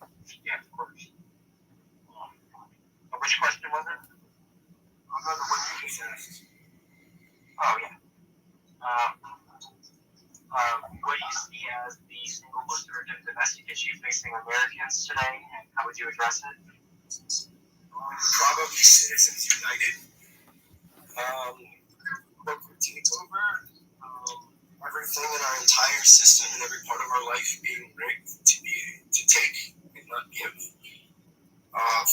60% of the people, I know there's like 40% of the people that are okay, and I know a lot of people that are okay, but I know a lot of people that are doing really, really terrible, and it's in the situation turn third world in a lot of some of the cities in the United States. You get around, stop in San Francisco, stop down in Skid Row, take a look at what it's looking like on the streets of New York, and so I think the greatest issue that the American people are facing is that we have an economic system built to exploit, manipulate, and abuse and take everything from us. We are the nation that prints the currency of the world, and we are the backbone behind that currency. The backbone is collapsing due to the extent of poverty, bad leadership, or trust in the system that is failing us. Our years and years believing that there was a two-party system and that we were actually fighting for our own voice when we were actually just facilitating a corporate system that is basically just now set up, designed, and that, like, I think what we're facing, and I think every single issue that we are facing right now is because of that core issue. And at the end of the day, it's an economic issue. We're facing economic issues in our entire system. Again, I say this every week. For instance, this is 2016. The American people have zero voice against big money right now. 0%. They get emphasized 0%, not 0.1, 0%. I think that is the greatest issue we're facing. There's issues that I see that are really like including how there's like I'm trying not to say some words if you guys understand what I'm having hard time, but talking about the addiction crisis across the nation and looking into kind of how these things are coming about and what's leading picture overall. So if we have is that it? Is that the right answer, Randall? I can't judge. But I know Mr. Freebus wanted to answer the question. Yeah, with the domestic policy, I also wanted to address James M's question in the chat about people that pay in, people that use the system and don't pay into it. But before I get to that, the housing and healthcare, there's actually two domestic issues that are at a crisis right now in the nation. Right now, where we have 60 to 80% of people living paycheck to paycheck. We have 21 million Americans by the government's, which is probably low, living out of their cars if they're lucky enough to have a car. You can go on this platform right now and see food pantries out in California where the lines are blocks long, people waiting for assistance.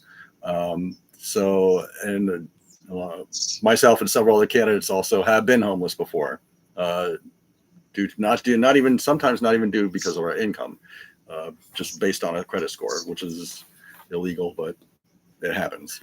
That just is another issue that exasperates the homeless issue as well. So in concern with housing and apartments, we also have legislation to address that issue as well, along with 5 other pieces of legislation that we've drawn up as well. That moving on to the question about people that pay and that they use the system and don't pay into it, it's about 2%. The numbers are so low. You can, if you move up the wealth ladder, you can see where the problem resides. It's the corporations and entities that are getting subsidies for rockets and electric vehicles that are millionaire, multi-million conglomerate, probably $1 trillion companies. If you're concerned about the person buying a bag of potato chips and not concerned about the person getting a private jet, then I would suggest that just to do a little more research and see where the problem lies, as a suggestion. That's all. As a nation, we should be obligated to take care of everybody here on our soil. People make bad choices. We can't legislate choices. We're always going to have that issue.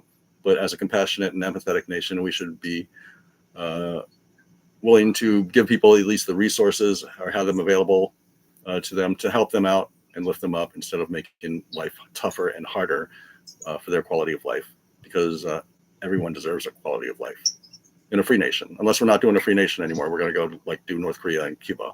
And then again, I want to hear the congressman say that's what we're doing. I'll have a little more respect for you if that's what you want. Tell me, say that. I want to hear you say that that's what you want to do.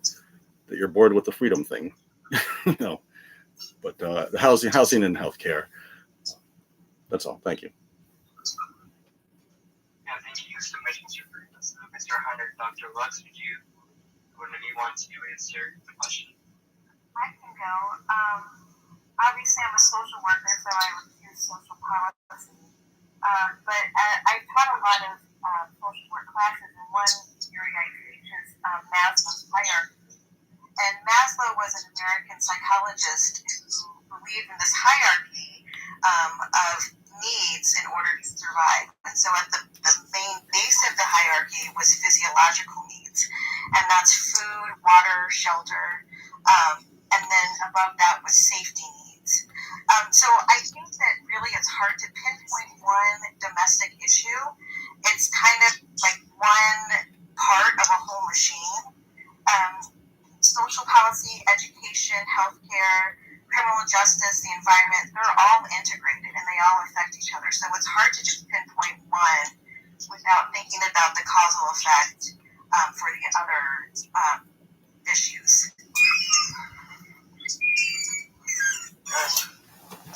And if I could touch back on that, and that's literally it's like weird. It's all if you even look into it, this is why it gets into the word of things, but I'll try to be light as possible. If you look into recovery is not something that's supposed to be an industry, because as soon as it becomes an industry, it starts becoming exploitive and abusive, and that's what it is right now. I work in that field, not as a profession, just something as I do in the experience of my life. But when you have everything that operates like that, almost exploitive and abusive, and the integrity of everything goes out the window. It's like insane that we've had like just allowed planned obsolescence to be very operating, like taking that into our lives, because not as only has it become the products that we buy, but it's everything. So, I mean, and when you look at the problems and then you look at the possibilities, you realize how bad the situation really is. And like we talk about the numbers of homelessness, and then we see the amount of empty homes and apartments, and we go, this is a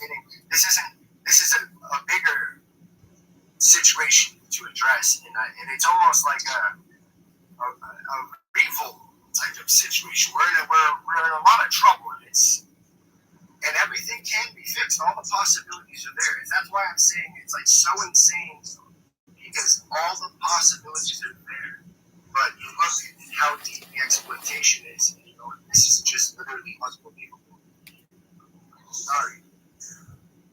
Thank you so much, Mr. Cooper. Mr. Hall, would you like to answer the question? Yes, I kind of agree with Dr. Lutz. It's so all intricate. It's really hard to read this one area. But I would tell you that I think healthcare and Social Security are probably top two issues, because one, healthcare, if we don't take care of America's healthcare needs now, when we get orders, we'll pay more. And when it comes to Social Security and retirement, when people get to the golden years and they really cannot work, they need that income. So those are the two most important issues I think that we need to address. And both of those need to get out of the hands of the American government and insurance industry to get back in the hands of the American people. When it comes to education, it's also tied together. I think we need to do some public school funding reforms. We need to look at safety without over policing. We want to look at trade schools and vocational training. We want to make sure that we get some before a college education. And when I say college, does not mean going to the college, but it could be a trade school or whatever. Correct. Or a apprenticeship program. So it's all those things all together that we need to change. It's really hard just to focus on one thing. They are all so interrelated. Yeah, thank you so much, Mr. I know most domestic policies in America need a lot of fixing. So thank you for that. And I heard Rita say housing and the cost of housing and overall the housing crisis. So I'd like to run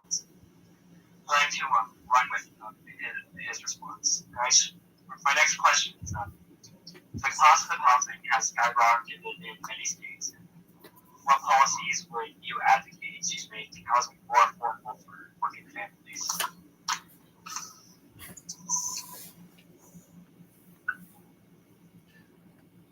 My turn. Want me to go? I can say it is, if we really ask it correct, it says which ones do you think we can say? Not which ones we would, but the situation with the housing is again pretty insane, because you have these massive real estate conglomerates buying up huge tracts of real estate and to adjust the prices and the scarcity of their other investment properties. So, I mean, and our politicians, before they work for us, they work for those people. That's who our politicians work for. On the left side and the right side, you've got the hand-picked good guys on each side, but the majority of them take the money. So when you look at the number of houses that are available, look at the amount of people that are homeless and struggling. The numbers don't add up, and this problem could be fixed almost instantly. I believe real estate conglomerates can surely be broken up, but I mean, that's the big question. When you look at how the system is clearly working right now, can we? And so I believe things that we can start doing, like, we need resources. We need money for what we want to do here, because we would need to be buying land, starting new little cities, or even going to cities that have really bad economic situations and going to them and talking to them about construction and how their economies are. Investing in those cities to make examples of how other cities could work and actually regain their own economy. But it takes investment, and that's more powerful than trying to fight with the legislation. So I really think I'm off topic. But housing is there. The housing is there. I believe new construction should be halted, go down, and all the focus and investment should be trying to fill all of those homes that are already empty with people. Then people can get back to the business of building new homes. I mean, I'm not saying stop it completely, but let's put some investment into any place that's degraded. Find if there's 17 million empty homes and apartments right now, and what's our numbers, Anthony, for homeless people? 21 million are living in their cars, and tents. I don't have a number on tents or under bridges. 21 million.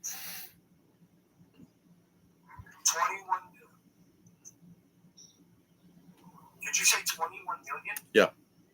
The numbers have gone through the roof. So we're really in a bad situation. Worse than the last numbers. Well, the housing's there.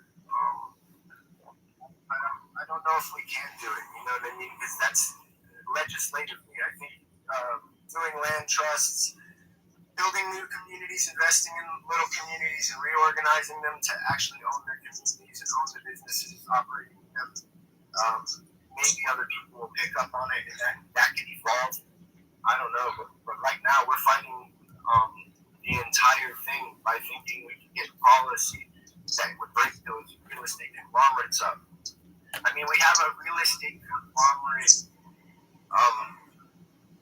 CEO running our country. You can see what's going on here. You can see almost every war is based around some type of land grab. We saw this. They neglected Katrina's walls to protect the city, because as soon as the place flooded into that low-income neighborhood, people went in and bought it up and built waterfront property and bought it for nothing. Pennies on the dollar. So every part of this is weaponized. They say, don't fix that wall. In a couple of years, it'll flood all those poor people. We'll be able to fix the place up, build some beautiful houses, and make millions of dollars. Sorry, I'm rambling to you guys. I really think our issues are systemic and wildly insane, and I think we have to start building out of it. Everyone should be working within it, but we're not going to get a voice until we own the means of our own production. The corporations have the loudest voices. The people have not one corporation they stand behind. We're all just a bunch of buyers from different places. As soon as we set in the foundation, but when there's nowhere to withdraw to, we just have to keep. Whoops.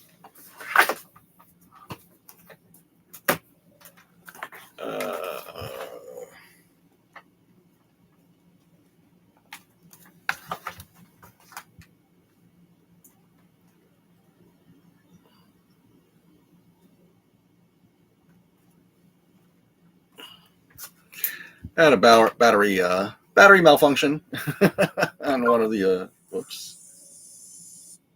Cancel. All right, let's see. Put this over here. I just didn't know if you could hear, so I had you just seeing if I can turn this back on.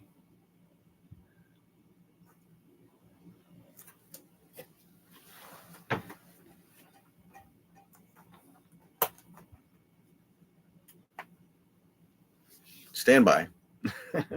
So anyways, yeah, they were talking about the domestic policies, domestic issues. And are you still here, Glenn?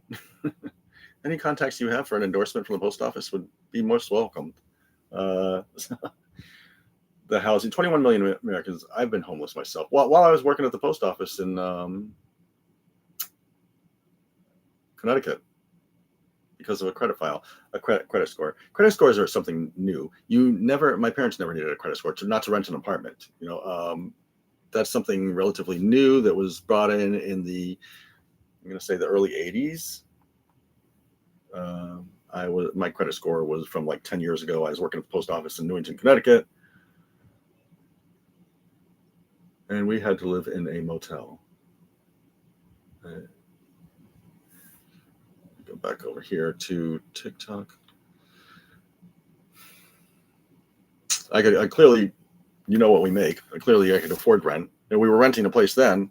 We were just looking to move closer to the job. See if I can get this back up here.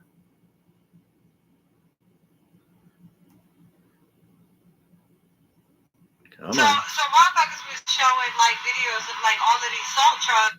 Give me 1 minute. It's thinking.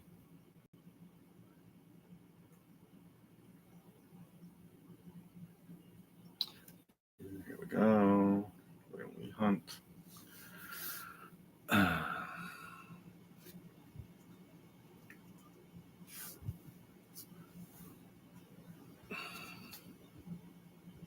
It's thinking.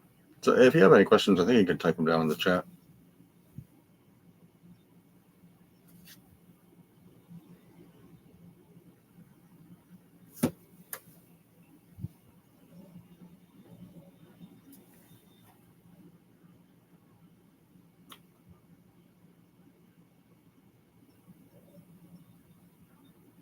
Come on. Slow. I'm running 1, 2, 3. I have 3 devices across Wi-Fi, so it's a bit stressed. 4 devices actually because of television.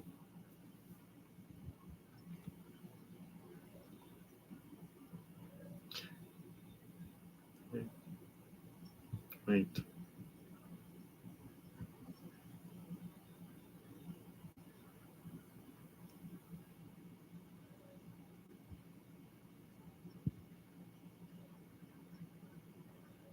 Close that. Close that. Close that. Close out. I don't want to log in with Facebook. I'm not logging in with Facebook. No.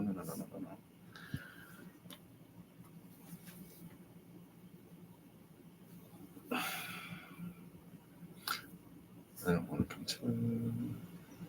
Go back.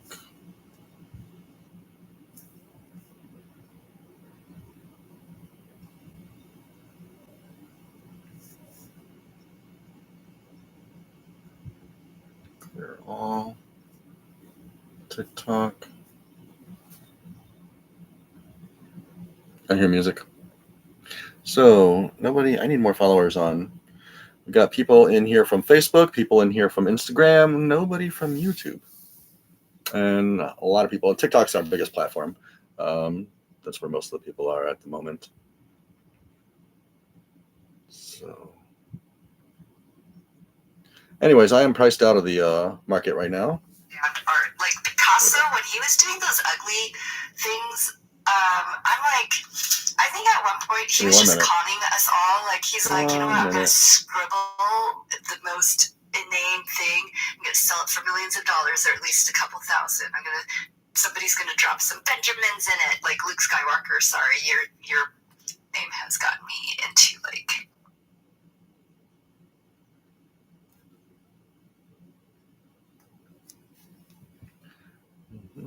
Loading.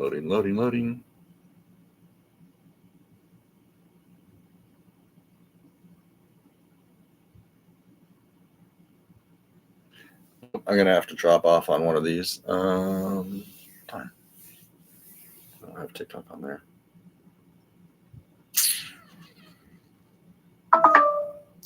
Battery going dead there. Wait. There we go. Here we go. Okay. And I was wondering, because they were doing the count, I said, how many homeless people are in the United States? And I Googled it at the time, it was like 656,000 and something. And I said, that's not that many people. And I said, my next question was, how many empty homes and apartments are there in the United States? And at the time, it was like 16.5 million empty homes and apartments.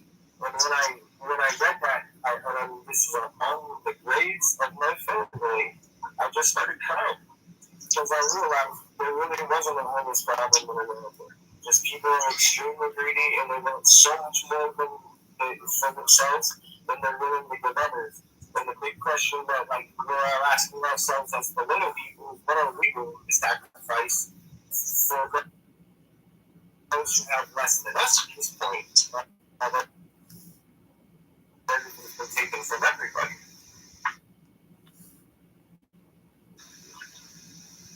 Yeah, thank you so much, Mr. Cooper. All right, does we're anyone closing else this. have any questions or comments for each other? Because it's not having some technical issues. As a no. So I'd like to move on.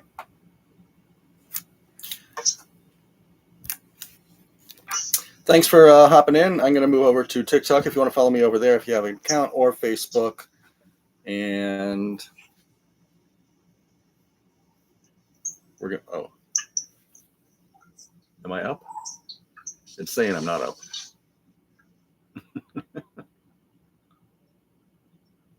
Nope.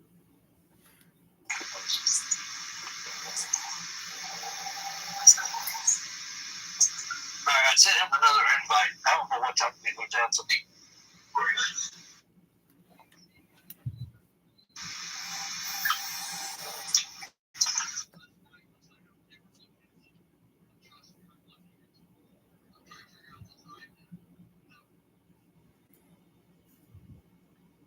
X.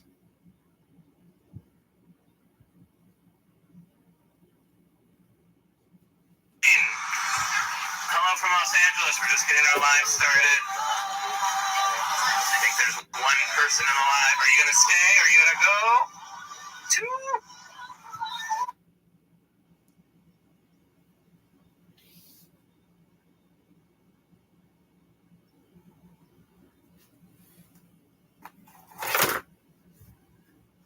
Here. We're not saying anything at the moment, so here. That part of that is dealing with these insurance companies that are making lots of money and charging people who don't have money. And so I went canvassing the other day and I talked to a married couple, and the husband said that he has never worked a job in his life that he actually liked. All his employment decisions were made based on which employment offered the best health care. I talked to another family that said they have insurance and they still can't afford those. So I do see kind of a healthcare crisis. And right now, it's just because I'm going first, I probably need a little more time to think about it. But I would say that when I was canvassing, the biggest issue was that the insurance was the issue. It's too high, there's not enough coverage, and it's tied to employment, which I think is another problem for a lot of citizens. Thank you so much, Dr. Lutz. Mr. Howick, let's go next. Yeah, because Dr. Lex, I really want you to listen to my help. It's a plan I had when I worked for State of Alaska, and I was in the union. And that healthcare plan has been in effect for over 30 years. I know it. Okay, so in our healthcare plan, the State of Alaska, the federal government, no insurance company controlled our healthcare plan. We did as a union. All of our union members are the say in our healthcare plan. And what we did was we could have health trust, negotiate what the state would contribute, what we would pay. And then when we have problems with our health trust, then we, the union members, dealt with those issues, not the insurance company, not the government. We did. And then if we contract out with the insurance company to pay the bill. If the insurance company denied a claim, rather than fight for the insurance company, we go directly to the health trust. And the health trust look at it and say, is this covered by our policy? If it is, they tell the insurance company it has to be paid. We did not have to. I mean, that's the plan I really want to give to the American people. Is that, and that's that's why I think it's so important that we get with this concept of government-controlled healthcare is the best for the American people.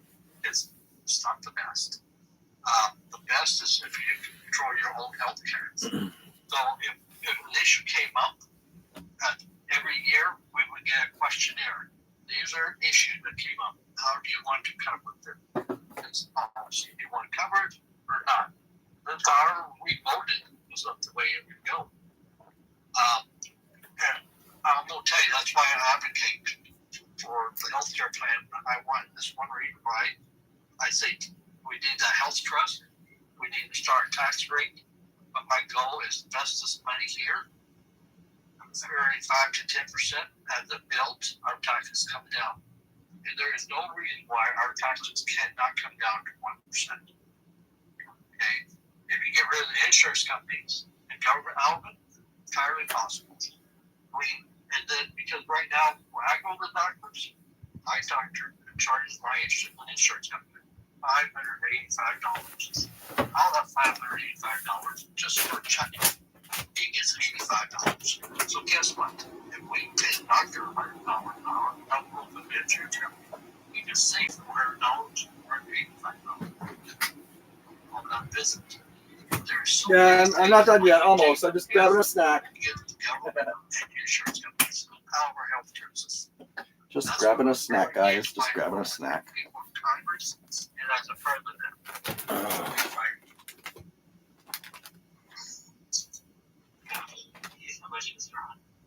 I saw that Mr. Doribus just joined us back. Welcome. Our current question is, what reforms do you support to make healthcare more affordable and accessible? Let's answer. Sure.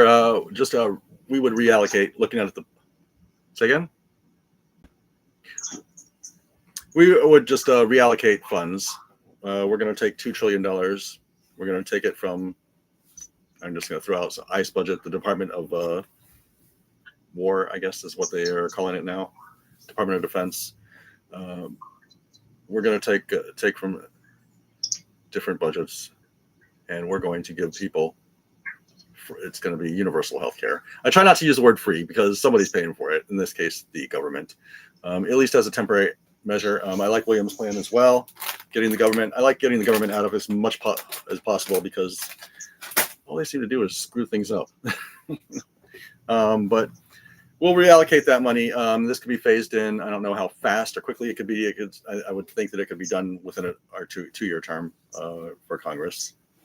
Like I said, we're already spending $2 trillion. We're going to add another $2 trillion to that and give people, everybody on our soil, not just citizens, everyone on our soil, healthcare.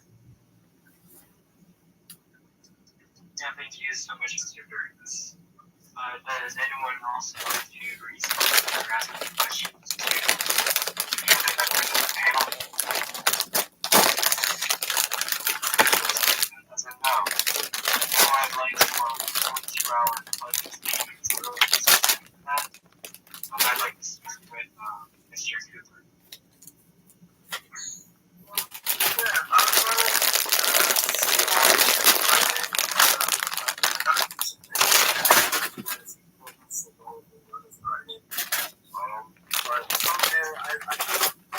My stance is this: is that the American people really have to take a clean look at how the system has basically hijacked. It's a lot of work to do to start from the beginning and see the founding fathers did to try to make sure they follow the trail of all of our papers against us, like the Constitution will continue to work amongst us.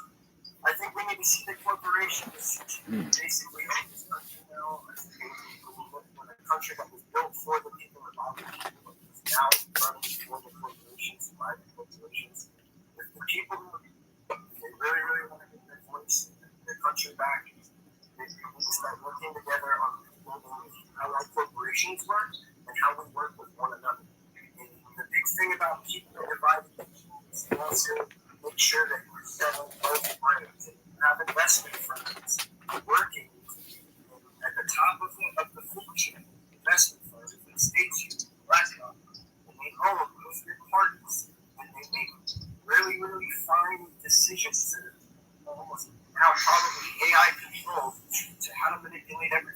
is that their people make money at the expense of the American people.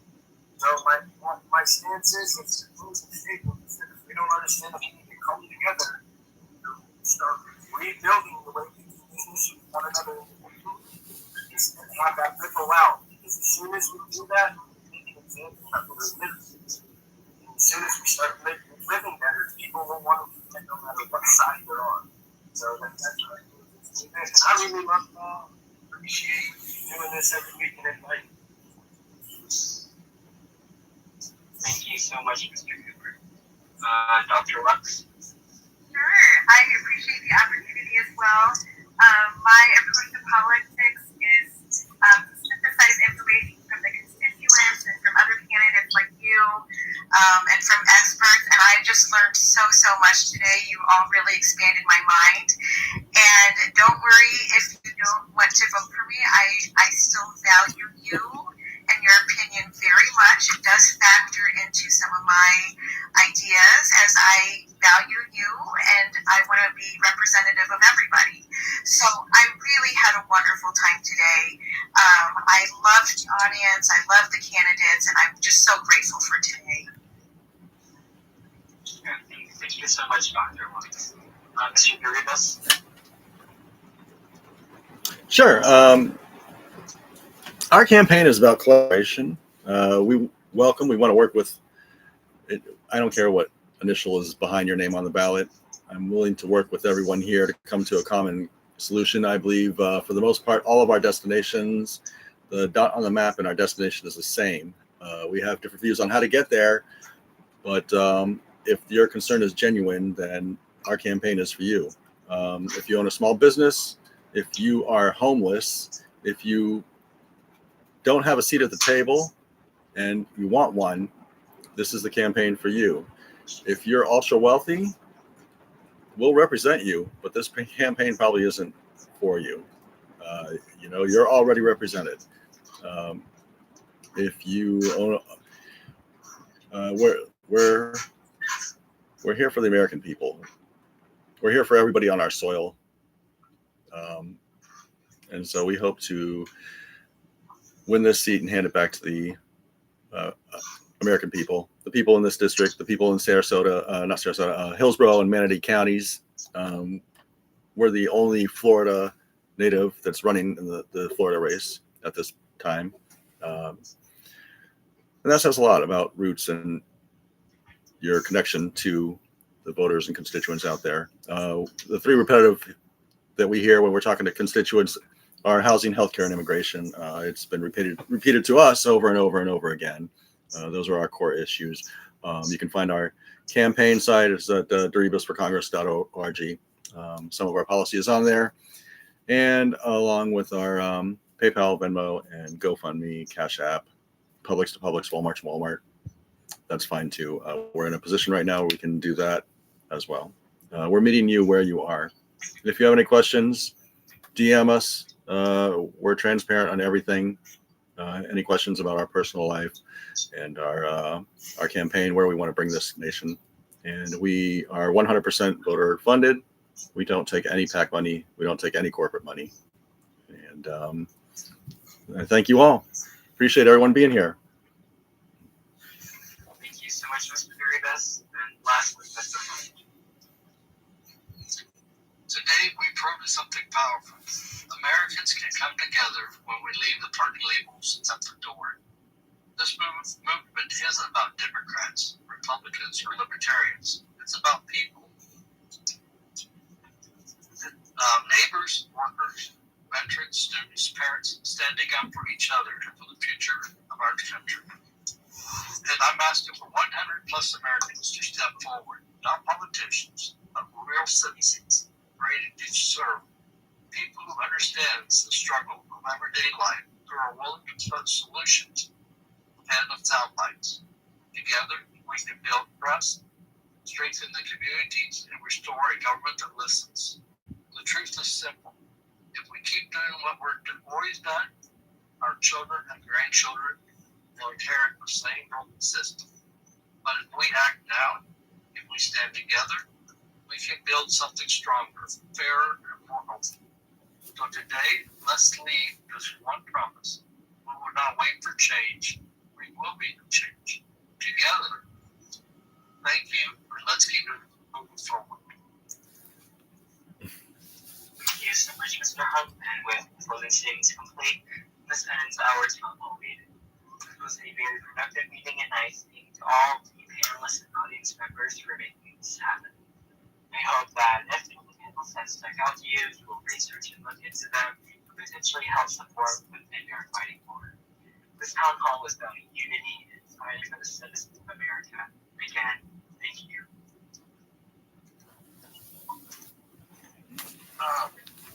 So Jameson, you can ask me a question in just 1 second. Dr. Lexington, before you leave, Yes.